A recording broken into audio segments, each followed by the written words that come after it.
I got plenty of work to do, but nothing gets done around here without that tasty groove. Been trying to feel the rhythm for what today has given, and make the most of this crazy life that I've been living. Days keep piling up, and I have not done enough.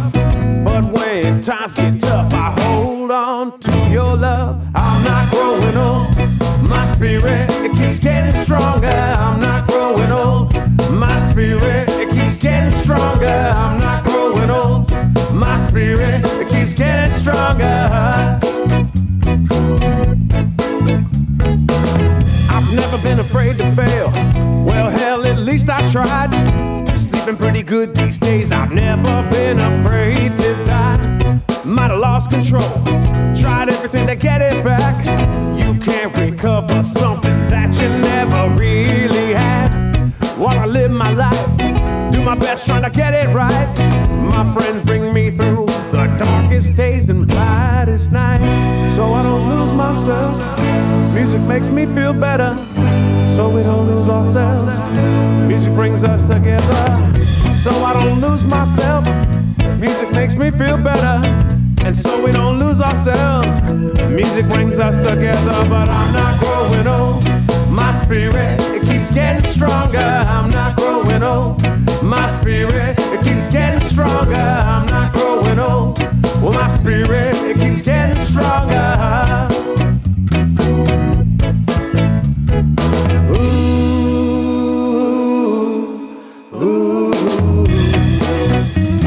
I just can't stop getting stronger.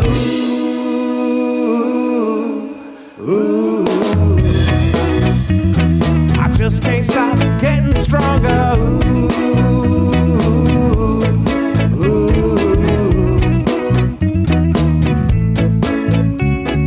Just can't stop getting stronger.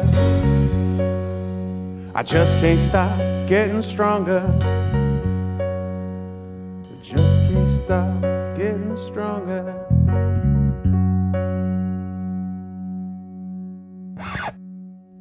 Thought the song was done, nope, I'm collecting this bounty. But first I had to work, get my job in Shasta County. Simpin' ain't pimpin', it's pathetic, you're a creeper. That's what 4th grade school girls do for their history teacher. Yeah, speaking of our history, let's revisit that class. It seems this scenario you pulled straight out of your fucking ass.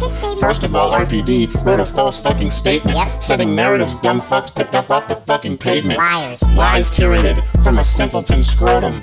No surprise here, guys, Carlos' buddies wrote him. Contrived bunch of lies, dreamed up by a tool, sitting at the other end of an unfamiliar bar stool. Hey, look out, Carlos, your fragile ego's showing, like you showed all your buddies. I knew where it was going. And since you brought it up, let's talk about the gun.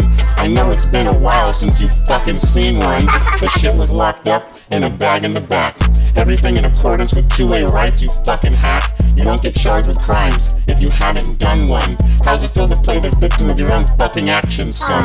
Let's move on to your friends and your wannabe posse. You let bossy bitches fight for you because in real life you're a pussy.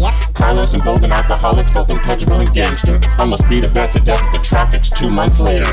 Social media responded, the event finally triggered the DA's list of charges to Zapata, Bailey, and Meyer. Then your tiny soft and tater sack was injured and in pain, so you gathered all your Nazi friends to protest the DA. Does it occur to you the possibility, the trouble you have with opposition, that hey, maybe it's me? Your attorney was a joke, cause no matter how he lied, you can't explain away the footage seen from the camera's eyes. Laws, amendments, and rights, they must apply to all, not just the ones you think should cause you feel weak, pathetic, and small. Your crew's about to be your exes as you threaten them with Texas. You say that you'll be pulling out cause your event stopped being flexes. One last rodeo, need to rekindle my hive. Please gently hold my fucking balls and make us 6.5. I couldn't possibly have been found guilty without a corrupt DA.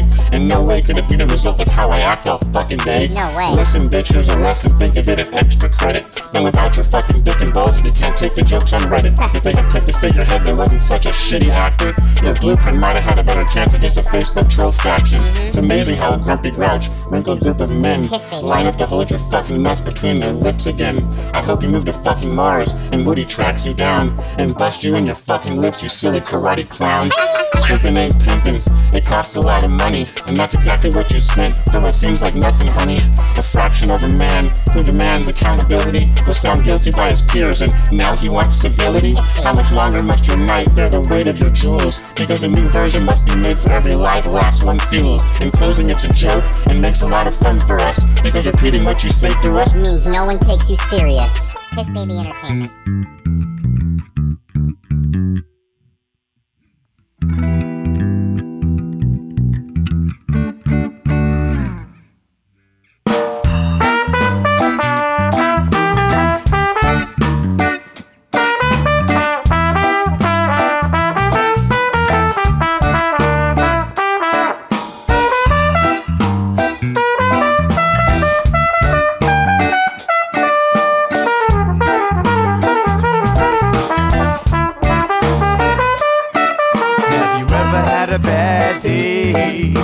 Hit you so hard that it feels like a fist, just got you off guard. It's time to teach them a lesson and give them what they're not expecting. And send that fist right back in their direction.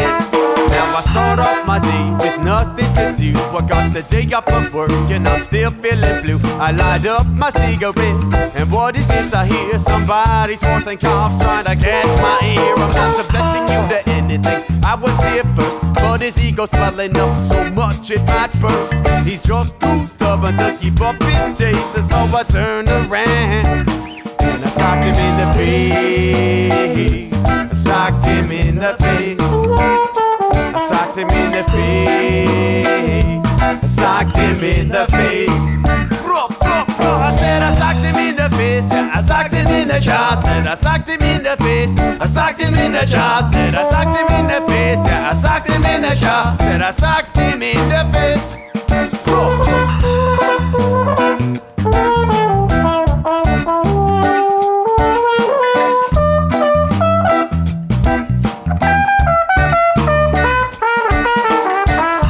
The same when you're on the night train. Smack a motherfucker in the back of the brain.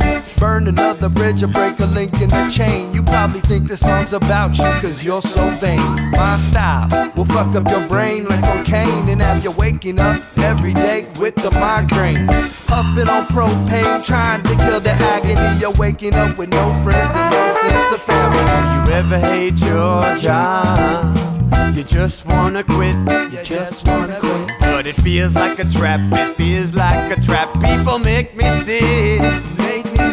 Customers always right, and even though it may hurt some, I said I just wanna quit. To slap every single person. Now how does this guy even build up the nerve to treat you like a worm crawling from up the dirt? He says it's been 5 minutes, such a waste of his time, and that he's never met somebody so dumb in his life. Now listen man, I'm a person, I have feelings too, and you can treat me like trash. This is my warning to you. All of his food he talks like me until he cleaned his plate, and so I turned around and I socked him in the face. Socked him in the face. I socked him in the face. Socked him in the face. I said I socked him in the face. Yeah, I socked him in the jaw. Said I socked him in the face. I socked him in the jaw. Said I socked him in the face. Yeah, I socked him in the jaw. Said I socked him in the face. I socked him in the face. Socked him in the face. I socked him in the face. Socked him in the face. Oh yeah, I socked him in the face. I said I socked him in the jaw. I said I socked him in the face. I socked him in the jaw. I socked him in the face. Oh yeah, I socked him in the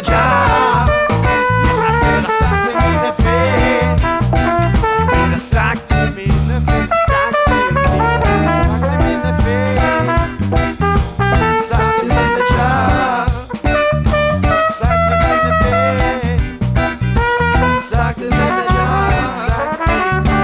Socked him in the face. Socked him in the jaw. I said I socked him in the face. Socked him in the jaw.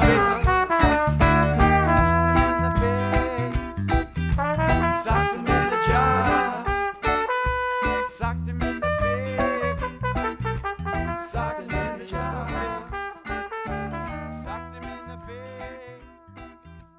Socked him in the jaw. This is a warning. Who else For what's is coming. sick of these fucking recallers screeching for 3 minutes, and if you're Kathy Stainbrook, 5 minutes at a time every Tuesday, cause holy shit I am. Shut the fuck up. Piss baby. This is my 3 minutes. Don't speak until I'm finished, or I'll pop you in the eye like I'm eating fucking spinach. I said this is my 3 minutes. Don't speak until I'm finished, or I'll pop you in the eye like I'm eating fucking spinach. Constitutional rights. Hey there, board of soups.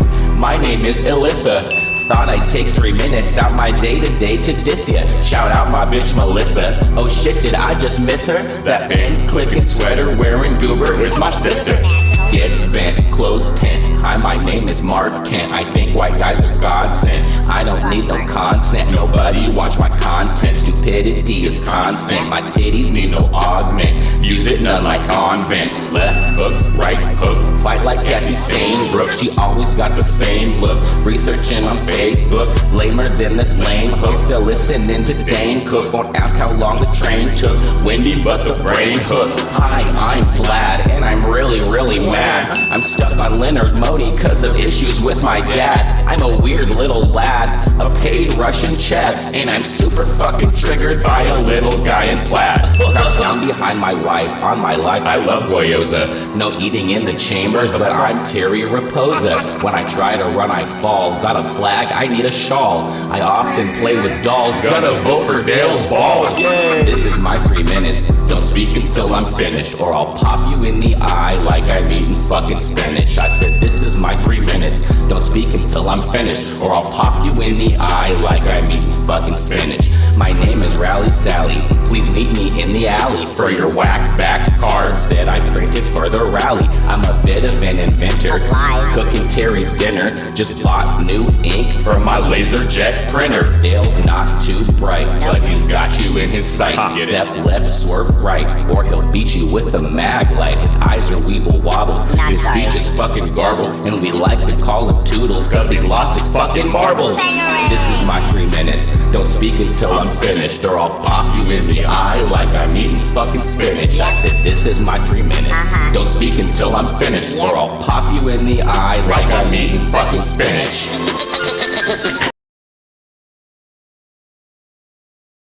Hi, I'm Kevin Fry. When I started this political journey nearly a year ago, I had no idea what would lay before me. I jumped into the race because I saw real problems that were facing real residents of Shasta County and things that I knew I could fix. I didn't get into this for money, or for prestige, or for title. Lie, lie, lie, Kevin Fry. Bye, bye, bye, Kevin Fry. Why, oh Kevin Fry, do you lie, lie, lie, little guy? Lie, lie, lie, Kevin Fry. Bye, bye, bye, Kevin Fry. Why, oh Kevin Fry, do you lie, lie, lie, little guy?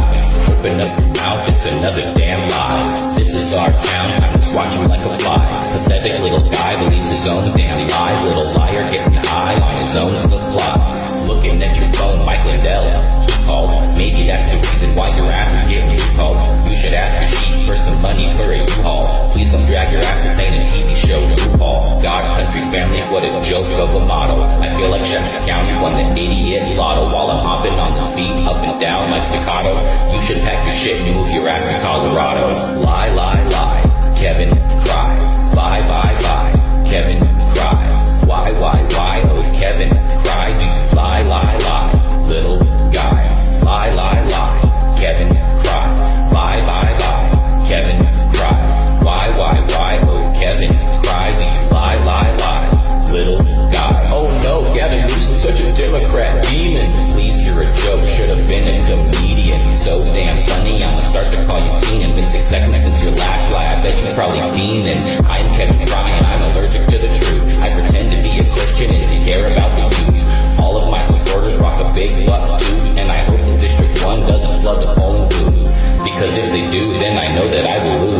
show is weak as hell, and I really need the views. All I do is blend the left, make shit up and then accuse. Then go cry to all my friends, ask for cash and sing the blues.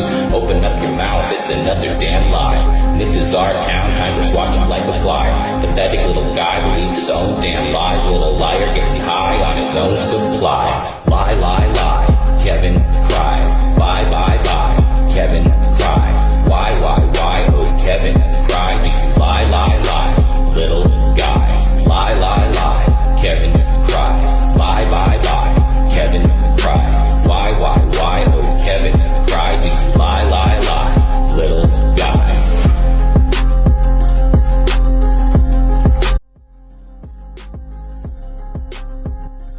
Hello again. Here we are, waiting for the second half of this meeting. Yeah, Nathan needs his own fucking radio station. Like, we get him one on Sirius XM, then just, you know, just the songs. He's got like fucking 3 albums. He's on SoundCloud. Go look up Nathan the Creator on SoundCloud, and you will find 3 albums worth of fucking songs. Thank you, Carrier, sir. Yes, that third Carlos Zapata diss track, for like the fucking umpteenth time that fucking assholes like Lori or fucking Gallardo or any of those fuckers had gone to a board of supervisors meetings to fucking lie about Nathan having a gun over a blade and barrel. I had finally fucking had it. I said, you know what? I'm writing my own fucking diss track. It took me like, I don't know, 35 minutes to fucking write it. And then I was going to go meet my parents in Oakland for dinner. So I fucking typed it out to him real quick. I said, Nathan, my brain just, so here you go. And then 20 minutes later, I had the fucking track, and I was standing in the street in Oakland, and I remember fucking listening to it, just fucking laughing my ass off. Like, first of all, I can't believe that I had written that. And second of all, I was just fucking awe-inspired that I didn't even have to say anything to him. I was just like, here's the lyrics. And he fucking spit it exactly how I heard it in my head. And I mean, that wasn't the beginning of a beautiful relationship because he and I have known each other for years, but it was certainly a tipping point. But he's such a fucking wonderful dude. And yeah, I'm not going to sit here and gush over fucking Nathan for the whole rest of the time. We're just waiting for this meeting to start again. I said it was going to fucking start about 3.5 hours. There was going to be closed session. So I hope it's not like, okay, 3.5 hours of closed session, and they come back and they're like, oh, we're going to go to lunch for 45 minutes and then come back. Cause that would suck ass. Dude. Okay. So I digress, and maybe not even really, but like, so the board chamber where they have the meetings and everything is you go into the building and it's upstairs. And there's like a little area out in front where there's like some tables and shit. And Lori Bridgeford puts up like a science fair type fucking poster board display of all kinds of random shit. Like every meeting she does this. Today she had one that was there that had like this.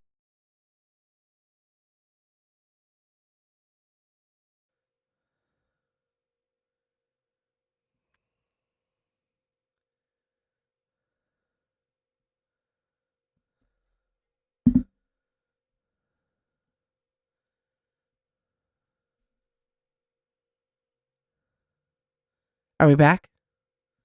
Am I here? Good now? Okay. What was the last thing you heard?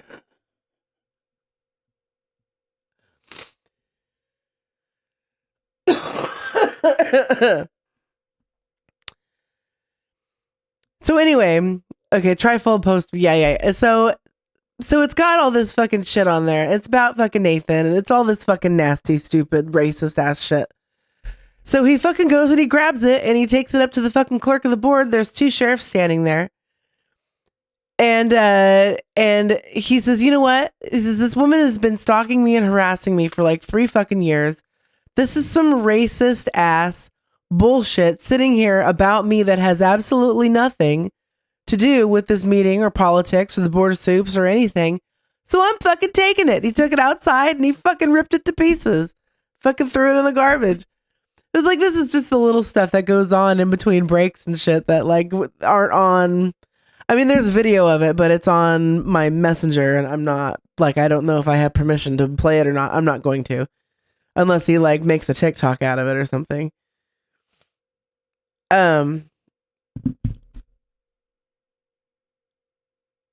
Yeah, I could find it. Hold on a second. I can get you a picture. Hold on.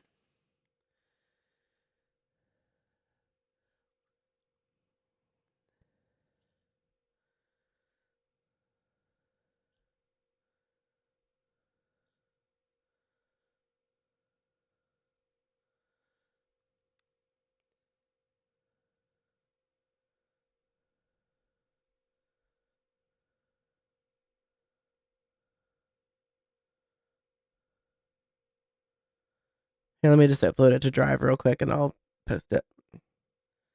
Or I'll,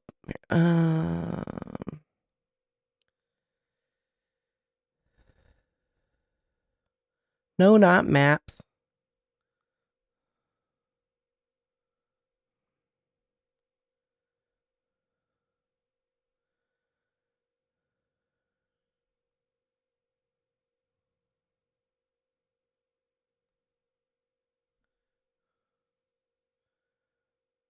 Okay.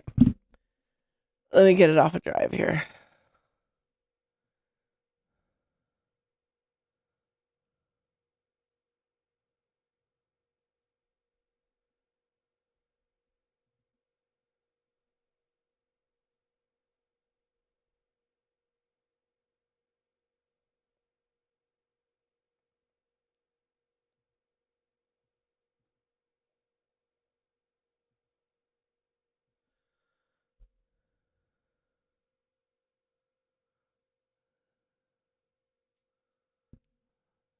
So yeah, I don't know what all like.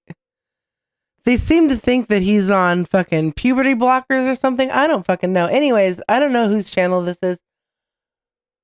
Let me. I keep forgetting to go and look at this dude's channel to see like what this video he's playing is all about. But look at this crazy shit. Leon has content for local cyberville, 3 videos so far. Like, what kind of dig is it supposed to be? Like puberty blockers? Like, is he supposed to? Are they supposed to saying that Nathan is on puberty blockers and that's why he looks so young? He's fucking 33 years old. Like 34. What if he's not? Like, so, and yeah, and the Black History Month thing, that's some fucking racist shit. And you got this little happy face mug that is when Nathan's not wearing this haha made you look hat, he's got his fucking smiley face one that looks like his logo. Right? That's just some stage 5 clinger fucking stalking ass. Like, it puts the lotion on its skin fucking shit. And I for one, I'm like, go fucking rip that shit up, Nathan. Do your thing. We'll never tell him, no, don't do that. Yeah, every fucking right. It's got his fucking name and picture on it. Yeah, that's from today. That's from this, like, not even fucking 20 minutes ago. He was down there fucking, well, I don't know. It was probably longer than 20 minutes ago.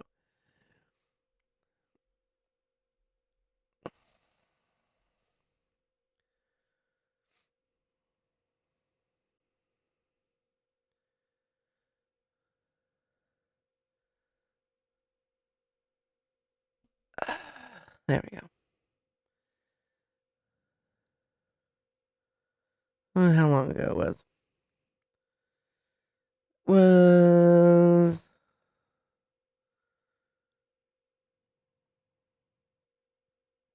1:30, so a couple hours ago.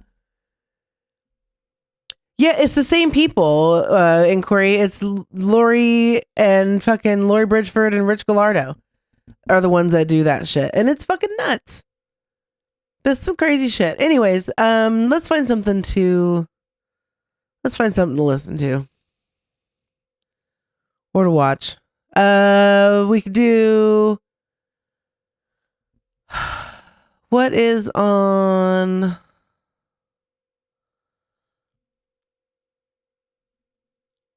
well, it looks like the Red, White, and Blueprint hasn't done another podcast since the other day. So there's nothing new there.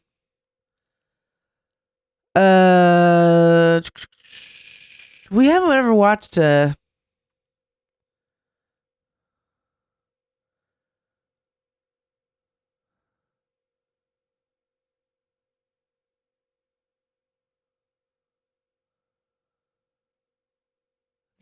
man. These fucking people suck at podcasting. And you know how I know these people suck at podcasting? Because I'm not very good at podcasting. And even I understand the fucking basic fundamentals of having a fucking schedule, building a community, getting good content. These guys don't do any of that shit. They don't do any of that stuff. I feel like I'm doing too much. The only people that have their shit together is the ones that are on the regular radio station, and the only reason they have their shit together is because they have a fucking program director. You leave themselves to their own fucking devices, and they're fucking stupid. We the people. Radio Wasteland. What's Radio Wasteland? The best in paranormal talk radio.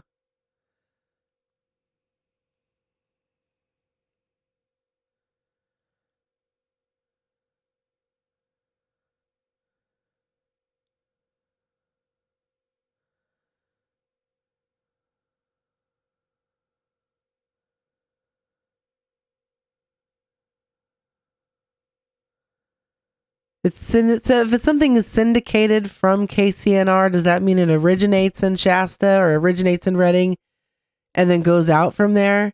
It's not like a syndicated radio show?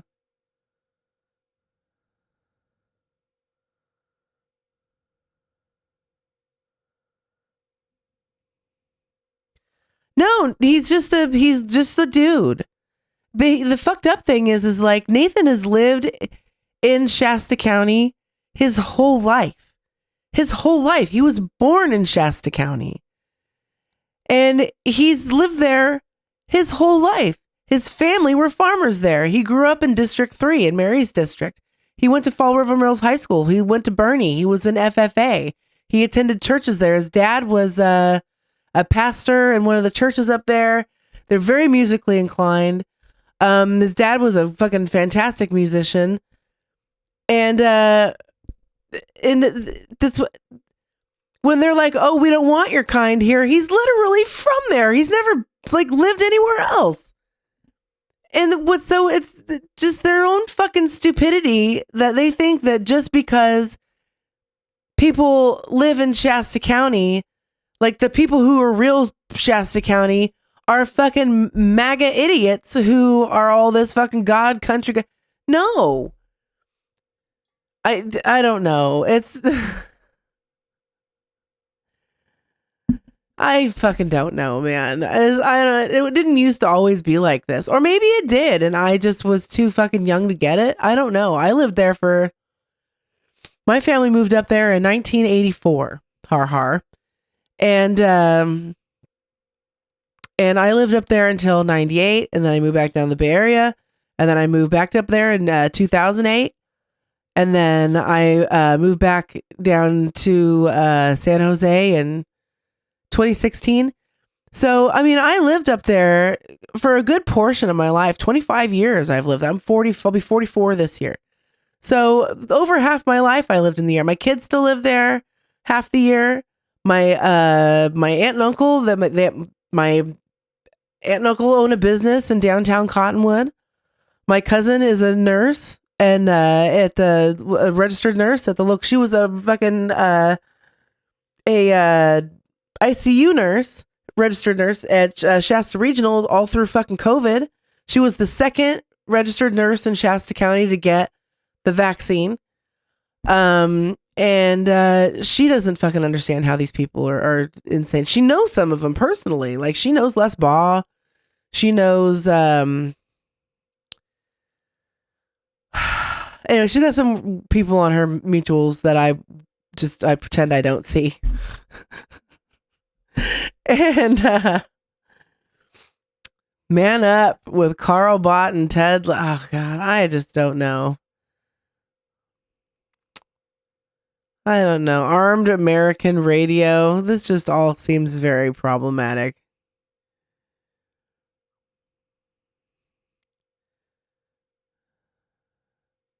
What's Shasta Outdoors Radio? Let's hope for something.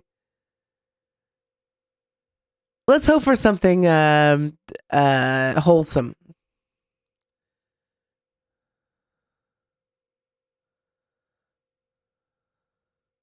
Oh, I guess we can't because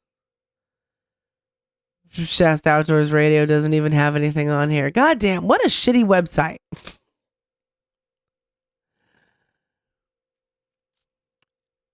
Jefferson State of Mind. I don't even think that they have anything.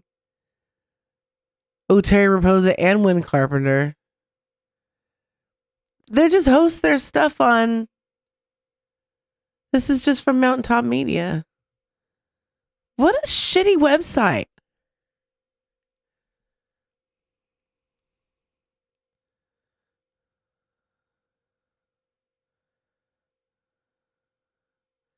What's going on, Bab? I'm looking for some fucking content to play, and it's I'm disappointed. When was the last one of these?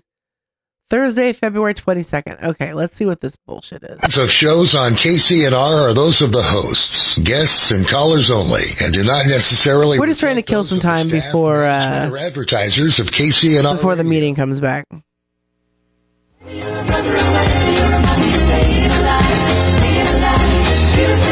So this is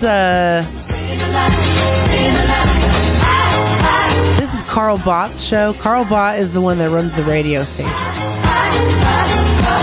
All right, it's your favorite show of the month. Welcome to Man Up with Ted Leidy, Perry Cremens, and Carl Bott. No call yet, but we're waiting. He's off on a special assignment in a black helicopter somewhere circling some faraway country giving orders. You know, it's his best. It's what he does best. Yeah, and you can bet he'll have a great report. Oh, yeah, he'll have a great report, of course. You know, first one's always suspect. That's what we said. So, good evening. Again, Ted Leidy and Perry Cremens here. It's our monthly radio show. I just walked in, still got my jacket on and everything else from... All right, returning from closed session, Council Cox, do we have any reportable action? Saved from the crap.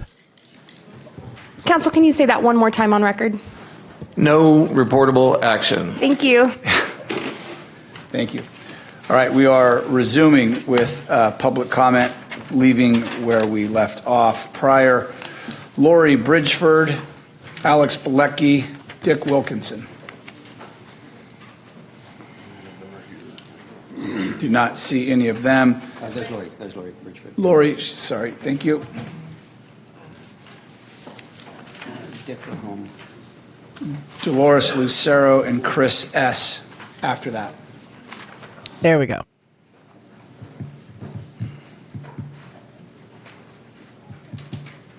Good afternoon, Chair and Board. Lori Bridgeford. And we're resuming public comment. And I would like to represent a few of the military veterans that spoke to me in the last 2 weeks about the individual last time that was here that tore up the Constitution and called it S-H-I-T. I didn't need to name you. Nice interruption, quiet from the floor. Shut up, Lori. Okay. We'll start your time back at 3 minutes. I appreciate it. Thank you so much. So to anyone who wants to shred this, tear it up, or denigrate it, talk to some people that are from the military and what they did to fight for this. You're right. Dolores is well aware, Lori, of the Constitution, Bill of Rights. So Try not to do that while you, at the same time, in a millisecond later, hold up the Bible. I mean, someone could hold up the Torah, the Quran, anything they want to. Yeah, I grab my satanic freedom Bible. of speech. So that said, I also want to follow up with Mary Rickert and Tim Garman. You need to reevaluate the people that you appointed to the Advisory Election Commission, that it's now called. I'm very concerned about the behavior and conduct from Dawn Duckett at the last meeting again, and I will find her quotation. She was speaker number 6. Dawn Duckett says something about she wasn't able to attend that last meeting. She was watching it live stream, and I would have been here with Nathan disrupting the meeting. Yeah. That is on the record in the archive, so I'm concerned that an individual that is on that commission would absolutely say that and then not disturb and upset the other commissioners. How does that help with a new commission that's been forming? So, well, see, the commission is ridiculous, and so I don't think she really cares whether it sticks around or not. Her past, her history, her conduct, her behavior, and I'm just not going to let that go. News Cafe, do you still employ Nathan Pinckney? And where did one of my posters go in the hallway during the lunch break? Very concerned. Yeah, you don't get to take people's property because you don't like it. Your name's not even on it.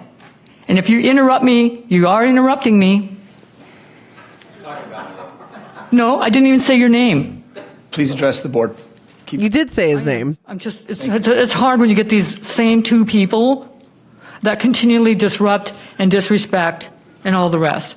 And all the rest. I am not sure if people are aware there's a universal call for help or universal distress sign. You maybe see it, you put your hand up, put your thumb in, and put it down. It's not just for people that are being trafficked. It can be right here in the board if we're missing enough security people or we have enough people that are unhinged, out of order, impaired, and all the rest.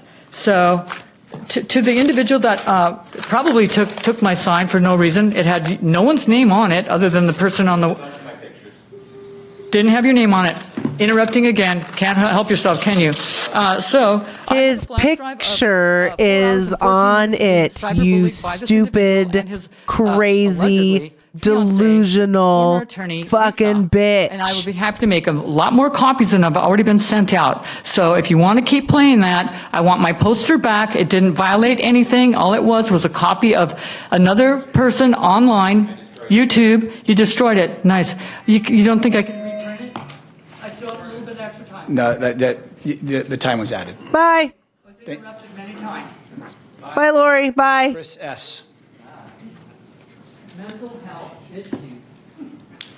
Dolores Lucero. After Dolores, Christian Gardner.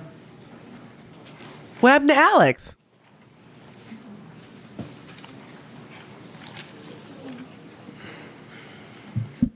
Oh, Alex Bilecki's not, he's off saving the American penis. Hi, Christian. Oh man, where's my thing? So what can we expect from the JCK cartel today? Well, in the past, we've had cronyism, millions of tax dollars wasted. We can expect lies, misogyny, name-calling, more racism, slurs. Hi, Deborah. Sorry that you came in for that, but you know what? It's been a day already. Far-right extremists who get their funding from a sniveling far-right, out-of-state billionaire and a loser. And because of this, their cartel will be heard. You can expect one of the JCK cartel to basically... Are you a local up there, Deb? And do you mind if I call you Deb? Sorry. Being told you can't do I have that. Auntie Deborah. We call her Deb. In between calling Mary Rickard Satan, basically, that's a Brown Act violation. We can expect hearing about people and places nowhere near the jurisdiction of this panel, let alone an agenda, as your far-right cartel snivels about the border. What's up, Producer Dave? About Mars, about COVID, about vaccines, about voting machines, about Minnesota, about President Biden, about the Secretary of State, all about homosexuals, about Jews, about people of color, corrupting the blood of America. None of this is within the jurisdiction or agenda of this board unless you're one of them. One of the extreme cartel members who also believes this and are propagating this bull. You can expect the cartel to go on and on about the Constitution, even though not one of them, including me or any of you, are anywhere close to a constitutional scholar or authority, but some have graduated high school.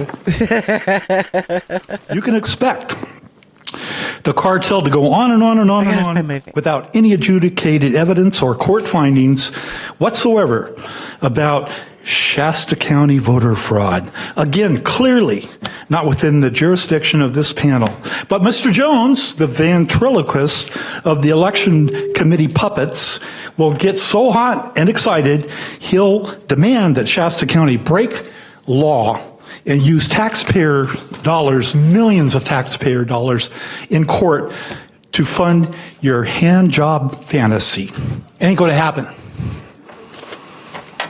We can expect at least one or two of you to be not here next supervisor meeting, and maybe we'll have a chance for some peace.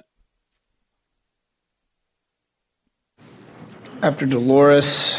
Kevin's just going to blast everybody through and just cut everybody off. This one says no name given, Title 4, Part D, Section 458. Is that anybody? Meredith Chase? No. Lee Clark? No. Arthur Caller? You're next, sir. Dolo's got some receipts. What do you got? He's got a little baby American. Your supporters that you actually have backing you up, actually constantly creating hate crime in this county. Constantly. That crime is actually Penal Code CPC 422.6A. You create hate crimes because you divide everybody. Because what you do, you cause everybody to go against each other. You could act like you're not listening, Kevin Cry. That's okay. We already know you don't pay attention. That's why you're constantly getting into a bunch of lawsuits because you think you know, but you don't.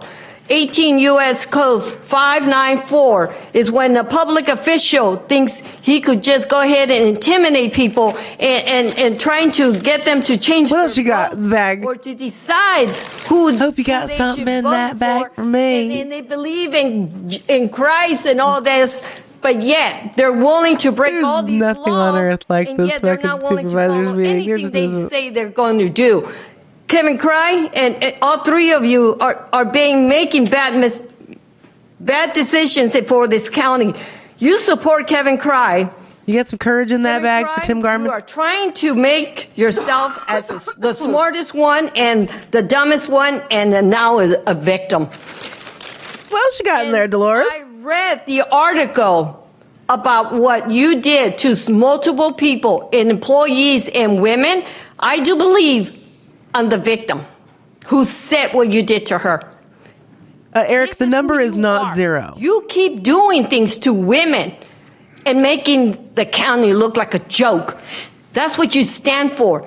Just yourself. You're self-centered. You're arrogant. You think you're smarter. You keep doing this. But you know what, Kevin? We know who you are. Go ahead and laugh. This is the last thing that you like to go after.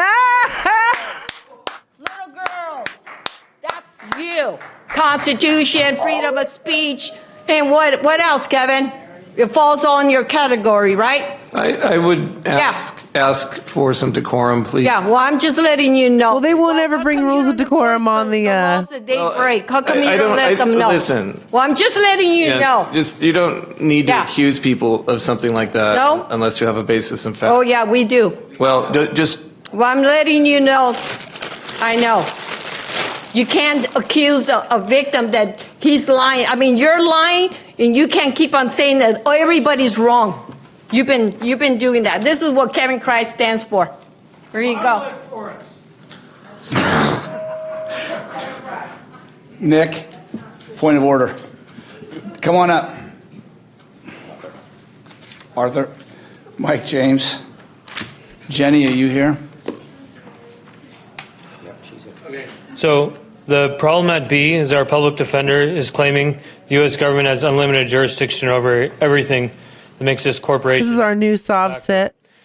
Has entered the chat. The reigning King of Kings, Lord of Lords, who rules over the United States. Decor, not decorum. Absolute. His glorious name is Jesus Christ, who is the only God-man that these people are saying that they're praying to. To know where we are going, we must know where we came from. God gave us our dual form of government, which relationship is secured by the 10th Amendment. The people reign with Christ, 2 Timothy 2:12, who established the California Constitution that is written into the preamble. We, the people of the state of California, I bet he is. Are grateful to the Almighty God for our freedom. If he isn't too scared to come out of his trailer. The federal and California Constitution. We weren't expecting to see a lace bra. We weren't expecting to be serenaded by the recall movement. We weren't expecting to have Mary's license plate doxxed and be called a fucking Satanist by Laura Hobbs. We already had to be a leader of a free people. You know, it's been a day. Follow the natural law order that is our direction away from the path of the destroyer. The government. Curiouser, I wouldn't even begin to try and I would talk you out of it by saying no. U.S. Constitution.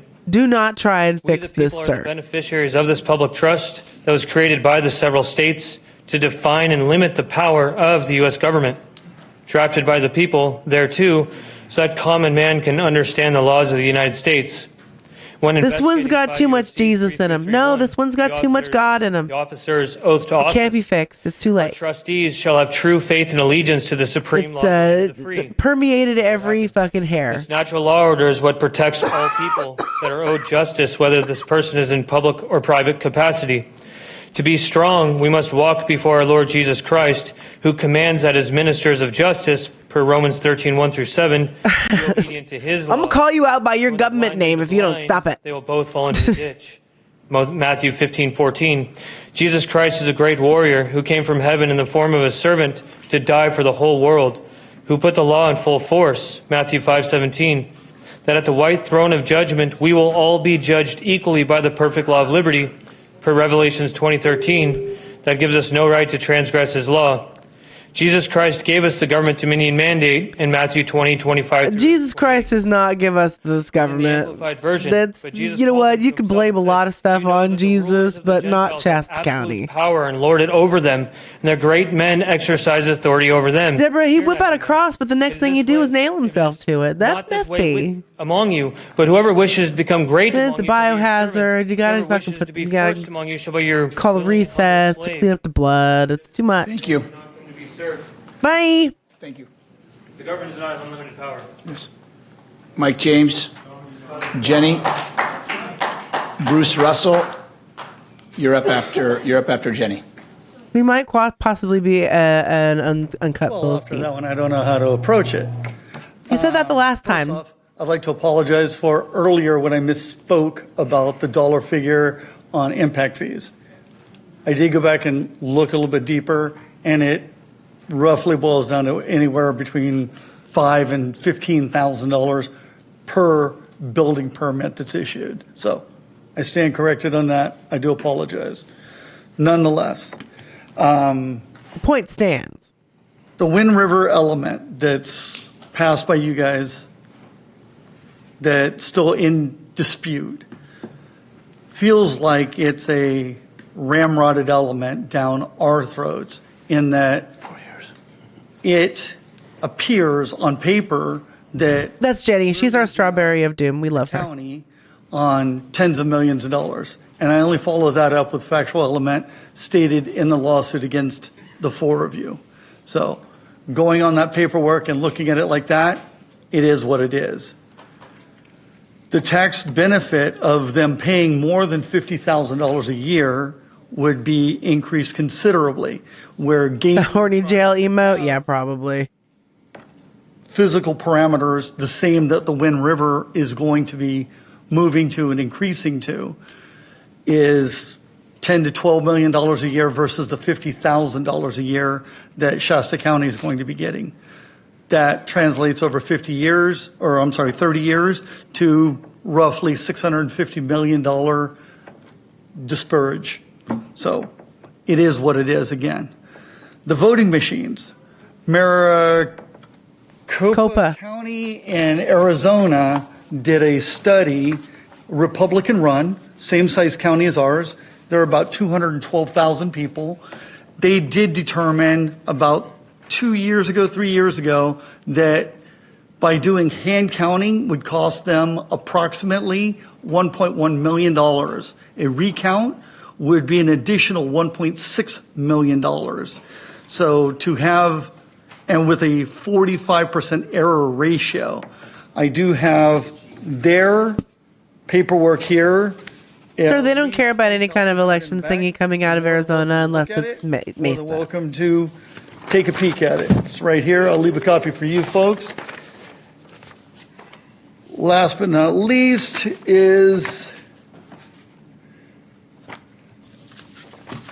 because the churches do not pay any type of taxes whatsoever, I would implore any large landowner to become a church and become a nonprofit. That way you don't have to pay taxes either. Zona. It's online.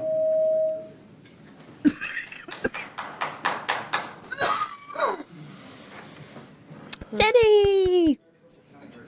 Yeah, it's 4 million people. Yeah, it's 4 million. I just had to fact check that because you said it was 212,000. Maricopa County in Arizona, I believe, is 4 million people. I'm not positive. I was trying to look it up because it's huge. Arizona. It is. Well, because Mike apologized, and I appreciate the fact you apologized about the impact fee thing. So I just want to make. Okay, so for the record, it's 4 million, not 200,000. Yeah. Okay. Yeah. Okay. In Arizona. Okay. Okay. So I'm just. But what I want the public to realize is what's important. And he did misspeak, and he owns up to it. But when you hear stuff up here, like I would love to sit here and be the Google fact check person, but we can't do that. But the reality is, people, please be respectful. When people are speaking their 3 minutes, I do the best I can to see it. When it comes to jurisdiction, when it comes to open time, I just let people go as much as they can because it's your time. No, unless they're talking smack on you. So we get the record correct. You said Mojave County? I left a copy there. Okay, but just for the record, were you stating those facts for Mojave County or Maricopa County? Mojave County. So the numbers you gave were for Mojave County. Okay. It was just a mistake. Okay, that's good, Mike. So Thank you. Sure All right, Jenny, thank you for being patient. Bruce Russell will follow. After that, Stephen. I don't know if Stephen's still here. I don't see Stephen. Then Margaret Cantrell after Mr. Russell. Thank you. Like Stephen Cohn, because he's just outside. No, it's a different one. Okay. He already spoke. All right. I have to mix things because I already had something I wanted to talk about. But after some of the displays today, I have to combine my ideas. First of all, I would really hope that if somebody pulls something like what Laura Hobbs did ever again, that the sheriffs do something, because that is a danger to your supervisor. To display personal information in a forum that will forever be online is considered a form of doxing, is highly illegal, can be she could be charged a fine for that, as well as go to jail for that. So she should probably watch doing stuff like that. But responsibly, as chair, I would hope that you would pull in help for Mary next time, so that her information isn't splashed all over the internet, because that is a danger to her. And that is why these people are on the walls, is to, keep all of you safe. Now we'll go on to my regular, what I was going to talk about. this is our last meeting before our election, and I'm sure this is a real nail biter for some of you. And, Tim Garman, we're going to be saying goodbye, and, you were awesome. Thank you. But I'm sure for everyone else up here, it's a little stressful because anything could go from here. That being said, today I'm going to talk to Mary with hopes that she continues. No matter what happens this next election, you really are my supervisor. I know that I live in Reading and have for 20 years, but Bernie will forever be my hometown. And you really do represent Fall River, MacArthur, Round Mountain, and the forgotten parts of eastern Shasta County very well. From the times that you have helped with our water to the time that you kept the community center open, there are things that you have really done for us. I know you are queen of the Intermountain Fair and just a wonderful person for us. Despite the personal attacks and the dangers that you have faced, like today, you continue to be here, even in the face of family emergencies, of difficulties. I am hoping, if you continue, that you might help with the skate park, as our teenagers need something. And here's where I'm going to say something controversial.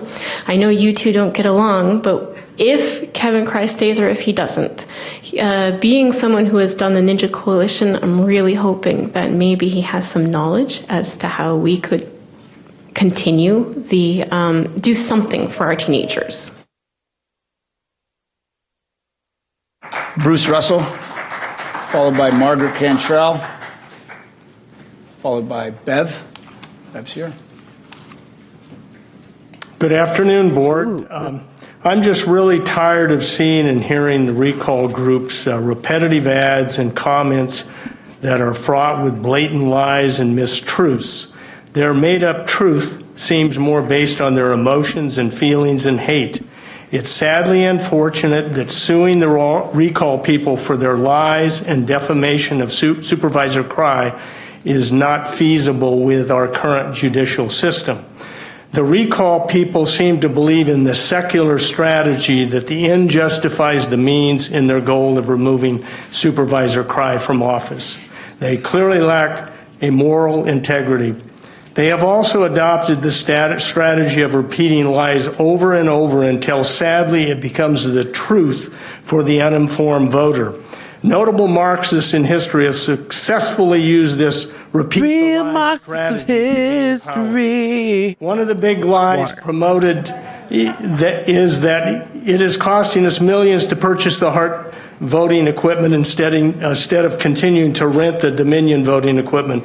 In fact, we will save several $1 million over the life of the Hart voting equipment. It is always better to own. It is always better to own than to rent or lease in a long-term situation. It is, and who knows, maybe the recall leaders also foolishly believe people are better off being a renter instead of being a homeowner. The vitriolic hatred shown towards Kevin by the recall group shows he is clearly over the target and must be silenced. The recall group appears to be principally a partnership between left-leaning liberals and some of the local elites who want to maintain the status quo, and they do not want any exposure of their powerful influence or questionable government activities. I pray daily that Shasta County citizens wake up and vote no on the recall. However, I and other citizens are concerned there will be significant cheating in this primary election since so much is at stake. We know we have dirty voter rolls, and there are many avenues to cheat with our current non-transparent voting. Right, they stole it last week. We just didn't tell them. We must get rid of drop boxes, have restricted absentee ballot use, require citizenship proven. Yeah. We also need Pop is worn out his day pass. Counting of paper ballots at the precinct level. If other countries can do it, so can we, and we will save money. Thank you. Margaret Cantrell, followed by Bev. That's who I think it is. Followed by the short gray hair. Sawyer. I know that's nope, different one. There you go. So I'm here to correct inaccuracies in the newspaper story last night from the Election Commission meeting. Okay. Last night, KRCR reported on numerous broadcasts that Ronin Lund wrote the 19 points of the hand accounting document that will be sent to the Board of Supervisors regarding hand counting. This is not true. It was stated during the meeting she was not the person who wrote it. Item number 2, that the meeting had to end by 5 o'clock because of the Brown Act, which is not true. The meeting had to end by 5 o'clock because there isn't the money in the commission's budget to pay for after-hours meeting time. And number 3, the next commission meeting is next Monday, which is not true. The next meeting is Monday, March 11th.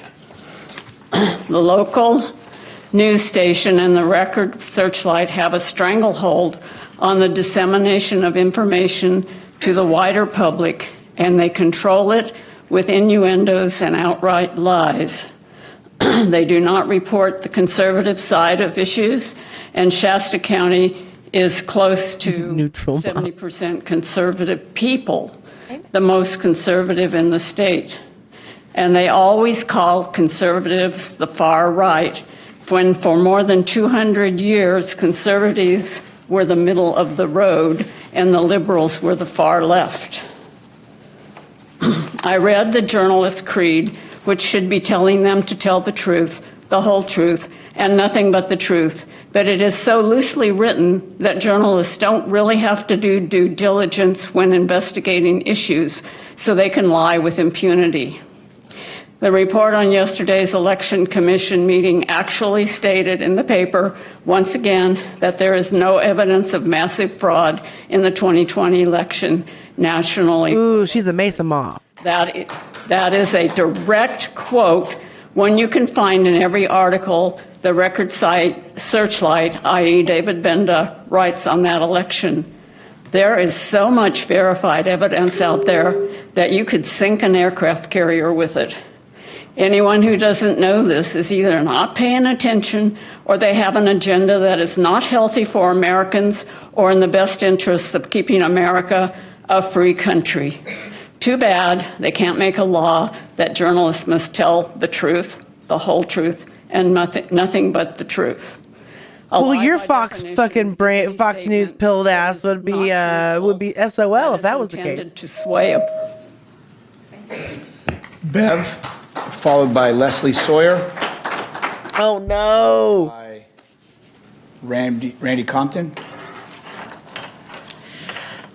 People have asked, where's the proof? I have talked to over 60 people in the last week that have gotten ballots that they should not have. A lot of people received a card saying because of the party they're registered with, they this will one's not a mean be mom. able to vote for a president. If they wanted to vote for a president, they would have to re-register. My question is, did the ROV office know this is for the primary before ballots were printed? Had the information went out soon enough, those people would have only gotten one ballot. Okay. We are told we, the public, are responsible for keeping our voter rolls clean. Have any of you ever gotten a paycheck for keeping it clean and reporting your problems? I haven't. Have you received a ballot for someone that has moved? How many years ago did they move? Getting those ballots and how many times have you reported it? Some people have been getting the same ballots for more than 10 years. Did you receive a ballot for someone that has passed away? Did you do what you were supposed to do to have them removed from the rolls? Why are they still getting a ballot? Did someone live at your address years ago and you never got a ballot for it, but then all of a sudden this election, you got a ballot for them? How did that happen? She just like asked Alex Bilecki to watch her while she goes up and screeches. And it's happening throughout the state. It's happening throughout the country. How many ballots were returned as undeliverable? Addresses that did not exist, or imagine people fucking move and don't want to be forwarded to vote. People have definitely voted in these situations previously. Please don't ask, where is the proof, if you really don't care. Please stop sending ballots out to people that are deceased. Even though we feel they are in a better place, it is emotional to get a ballot for some of our deceased loved ones. It is harder, it's even harder to find out that they voted.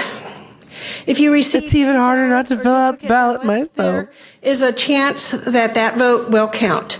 If you are told you already voted or anything else, feel free, or anything else is a problem, you can call 530-238-5845. We need to get the trust and integrity back into our elections and realize why so many lies are out there. When the board, most of the board members are fighting for us and fighting for the generations after us. Do you think it's okay to have Leslie Sawyer, Randy Compton, Rick H. Hi. Okay. So thank you, Mr. Cox, correct, for addressing what happened when we came back from break. I'm glad somebody called that out.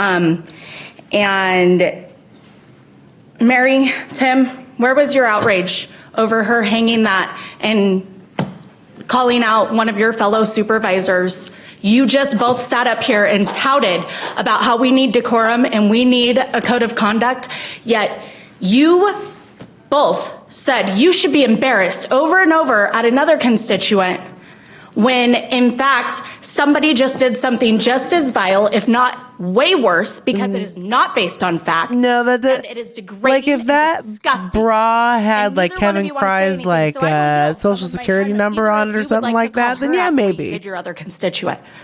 No? Okay, let that be on the record. Wasting your breath. That they're cowards. Okay, so that being said,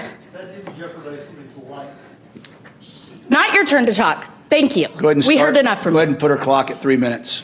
Anyway,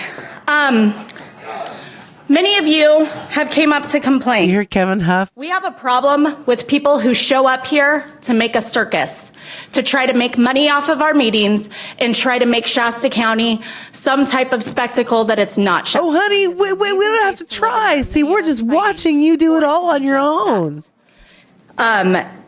So, because so many people want to come and make a scene and they want their 3 minutes of popularity for every single comment so that they can get their little, video clips, whatever, they don't want public comment to be pushed.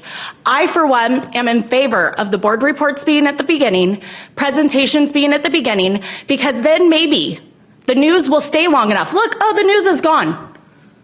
We're going to get into real business. You guys have how many items still remaining? The news isn't going to report on any of them. They're here for the circus. The big group of people are here for the circus, and no work gets done, no work gets reported, and our community thinks there's just a chaos circus going on in here. And they don't know how much hard work you guys have done. Thank you for all the hard work that you guys have done. Hard work that Mary's done. The other thing is, on the code of conduct, I appreciate you, Kevin, for taking the time to talk to the sheriff to include not only the code of conduct for the board, which, by the way, is just a political grandstanding since you started this meeting by being divisive with your comments. So you don't care about a code of conduct. So thank you for taking it and making it something that's not just a political talking point like two people have decided to do, and make it a safety thing for not only you guys, but all of us out here. Because I, for one, was a witness to somebody who was a guest at our meeting being harassed and one of his guests being shoved earlier this morning. I was also shoved by that same individual. So the correct documentation has been done, but the fact that the behavior is allowed to continue, the behavior is allowed to escalate, and it has become to where some of these people are crossing lines and getting physical, we cannot conduct business. So thank you for doing what is right. Chair Cry, who will stay there because you are the man for this job. Thank you. No, I don't know. I didn't see her hear any of that either, Dave. It must have been like before. Then Max Walter. Hello. Before the meeting out in front. I want to talk about election fraud. Oh God! Why? Has there ever been a documented case, as far as I know, if there's a election fraud committed, the complaint goes to the California Secretary of State, and then the Secretary of State determines, has there been one documented case of voter fraud in our county? If so, how many? I'm just curious because we see people coming up with all kinds of charts and figures and recordings and piles of paper. They can't find someone's house, and it's all voter fraud throughout our county. And so, but it's none of it is evidence based. It's just a bunch of experts. You present people as experts, and they come up with the same thing with their charts and their spiel and all of their formulas and calculations, but no evidence. The same thing. And it is absolutely tied to Trump's big lie through Mr. Cry and Mike Lindell. It's the same big lie.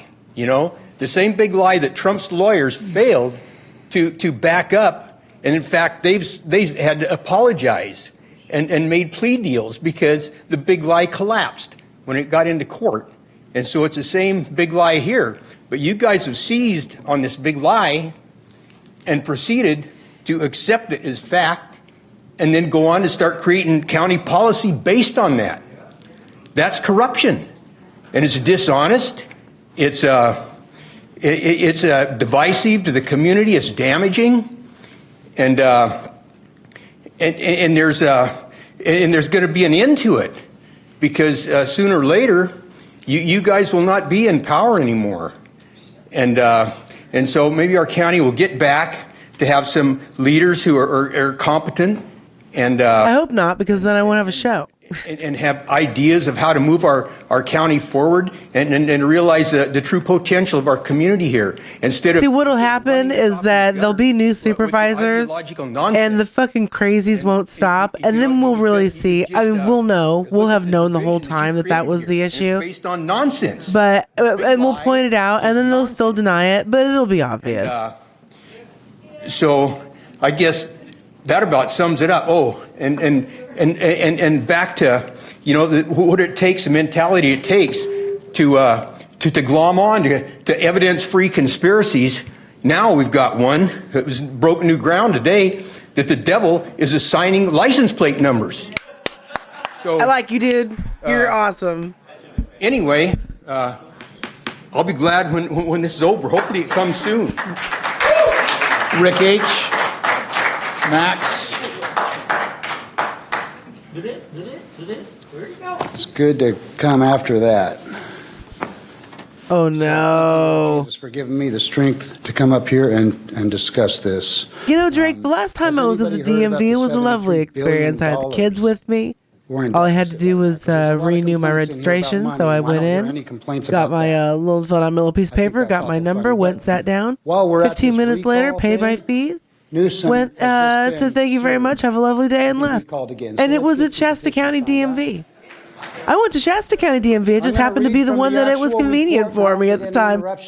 And I was in and out in less than 20 minutes. It was done at our election commission meeting to debunk the previous gentleman. It says here, the commission found that in order to increase public trust in the Shasta County election process, there should be a local ordinance mandating that Shasta County conduct their elections using hand counting of ballots at the precinct with paper poll books.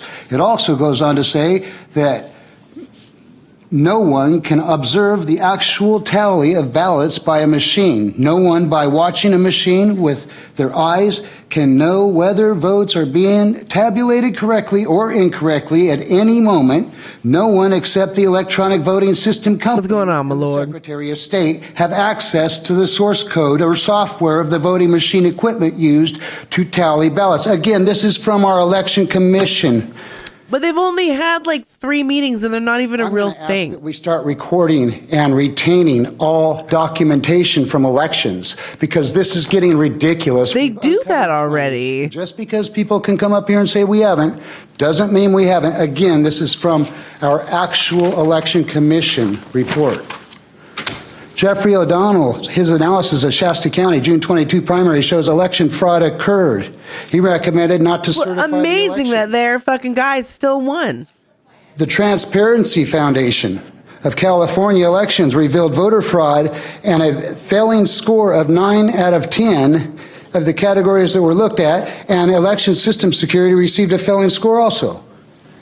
There's an urgent need to restore confidence in our elections and to protect those who raise complaints or questions about the integrity of our elections. Sir, I, for one, will go on to say that sir, your tugboat is leaving. To raise concerns about people being harassed for bringing up their concerns up to this board. I have documented, filed with the police about my own incident that happened, and I'll do it again. But I'm going to bring it to this board's attention because something needs to be done about it. We shouldn't be harassed to come up here and tell the truth, God's truth. And that's what I'm speaking. Thank you. Any of the dude with the dog is like getting real fucking feisty in the back. And Nathan and James. Come on. And I don't have any other speaker request cards after James. So if you'd like, you'll be able to get in queue at that time. I like this guy. He's a little dramatic, but I like him. You can get in queue. Go ahead. I see Nathan back there. Well, Kevin, I saw your Channel 24 spiel where you said our group has, quote, teamed up with Gavin Newsom's cronies. And I immediately thought, like Ronald Reagan. Nathaniel the Prophet back there. There you go again. It's only a focus group of local control, textbook citizenry who is shouting, we want our county back. No Gavin cronies, Kevin. And you said, if this recall is successful, Gavin Newsom, by California law, will appoint my replacement. And that immediately made me think of Mitt Romney. $10,000, Kevin? $10,000 that he's going to not appoint your replacement? Now, I would never bet $10,000. But if you get recalled, then I will definitely take some of that action if you would like it. You know, gentleman's bet. But he's not going to do that. It's so sad. You have to keep boosting this false narrative using deceptions, dog whistles, and the great aggrieved and revengeful one himself, Reverge and Somo. Our group has over 900 donors that raised over $300,000 against you. Yet your local control consists of an aggrieved, pampered son of a billionaire in Connecticut. Kevin, ever since I learned of your statement that the recall group opposes your faith, your family, and your country, I had a decision to make as to whether or not to stand up to a bully. Here he comes. And to try to hold up a mirror, because those are bully words. And you never took it back. I was up here twice giving you an opportunity to take that ignorant statement back. And that's only one aspect of your bullying. And I told you once that I worked a full year with your wife at the school. And that I told you that I couldn't have possibly been more impressed with her personality. Turkish to shut stuff off. Not hey. Her being a mentor for kids. I was so impressed with her. And you tell people up and down that I'm against your family? Oh, and that we are against your faith and your country, the veterans in our group especially? Come on, man. It's demagogic because that appeals to people's emotions. And Kevin, no doubt by challenging you, I have offended you. So first off, I'd like to say I apologize for that, if that happened. But I'm a very flawed human being, but not one iota of that was ill-intended. And I can't wait to burn this shirt and be done with this. And I urge you to leave this position even if you win. Make sure you take the shirt off first, though. Come on up, Nathan. Listen to Christian in the back. I can tell his laugh now. And if they're Eric Silverstein, and Eric, you will be hi, honey, in front of. So, okay. Again, anybody that wants to speak gets a chance to speak. All right, so again, voter fraud only ever happens when they lose. So it doesn't matter what they say about it, it only happens when they lose. So Kevin, exactly how many women have you sexually assaulted in your lifetime? Just asking for a friend. First off, regarding what Laura Hobbs did, hey, wow. Hold on a second. Hey, it's a question. No, it's not appropriate. It's a question, and I have a basis to think that. It's not appropriate in this setting. But so many other things are. It takes away from your argument. You're doing great. But it's my choice to make that argument. Well, if you think I'm going to make myself look bad, then that's on me. I'm going to need my time back for this, obviously. I'm not giving your time back. Oh, that's discrimination. It's county council. Because you've given everyone their time back. You can give him his time back. I think probably a lot of people in the community have had enough of that kind of thing. I'm sure people have had enough of sexual assault too. Hey, Council Cox. Let him do his rant. Let me cook. He's got 2 minutes and 36 seconds. Yeah, cool. First off, regarding what Laura Hobbs did, wow, what an amazing display of desperation. My belief is that it was Laura Hobbs who was behind the dossiers that were leaked about other candidates. Back to Kevin, I find it very interesting that today you stuck public comment so far down the agenda. It's almost like you wanted as few people as possible to get up here and bring up your alleged past sexual misconduct. A man with nothing to hide lets people cook. Another little interesting thing. I noticed that Lori Bridgeford had a sign up in the atrium displaying a whole bunch of racist garbage about me. This, for some reason, has been allowed to continue for the past 3 years from this woman, even after it was stated that that type of thing would not be allowed in here again after the time her and Mr. Houdini himself, Rich Gallardo, put all of the colorful posters about me up on the walls. I let it slide for years since, but today was the last straw. You know what I did? I took her sign, came in here, showed the county staff, asked why this was still being allowed, and then I took it outside, ripped it up, and threw it in the garbage. This is not a building that should be allowing continual harassment and stalking of another citizen, no matter how much you three and your brown shirts hate me. If I ever had any reason to sue, and this would be it. And I'll tell you this, if Mark Kent didn't get in any trouble for assaulting Donnie Chamberlain on video, then I sure as hell better not get in any trouble for destroying a $10 sign full of racist hate about me.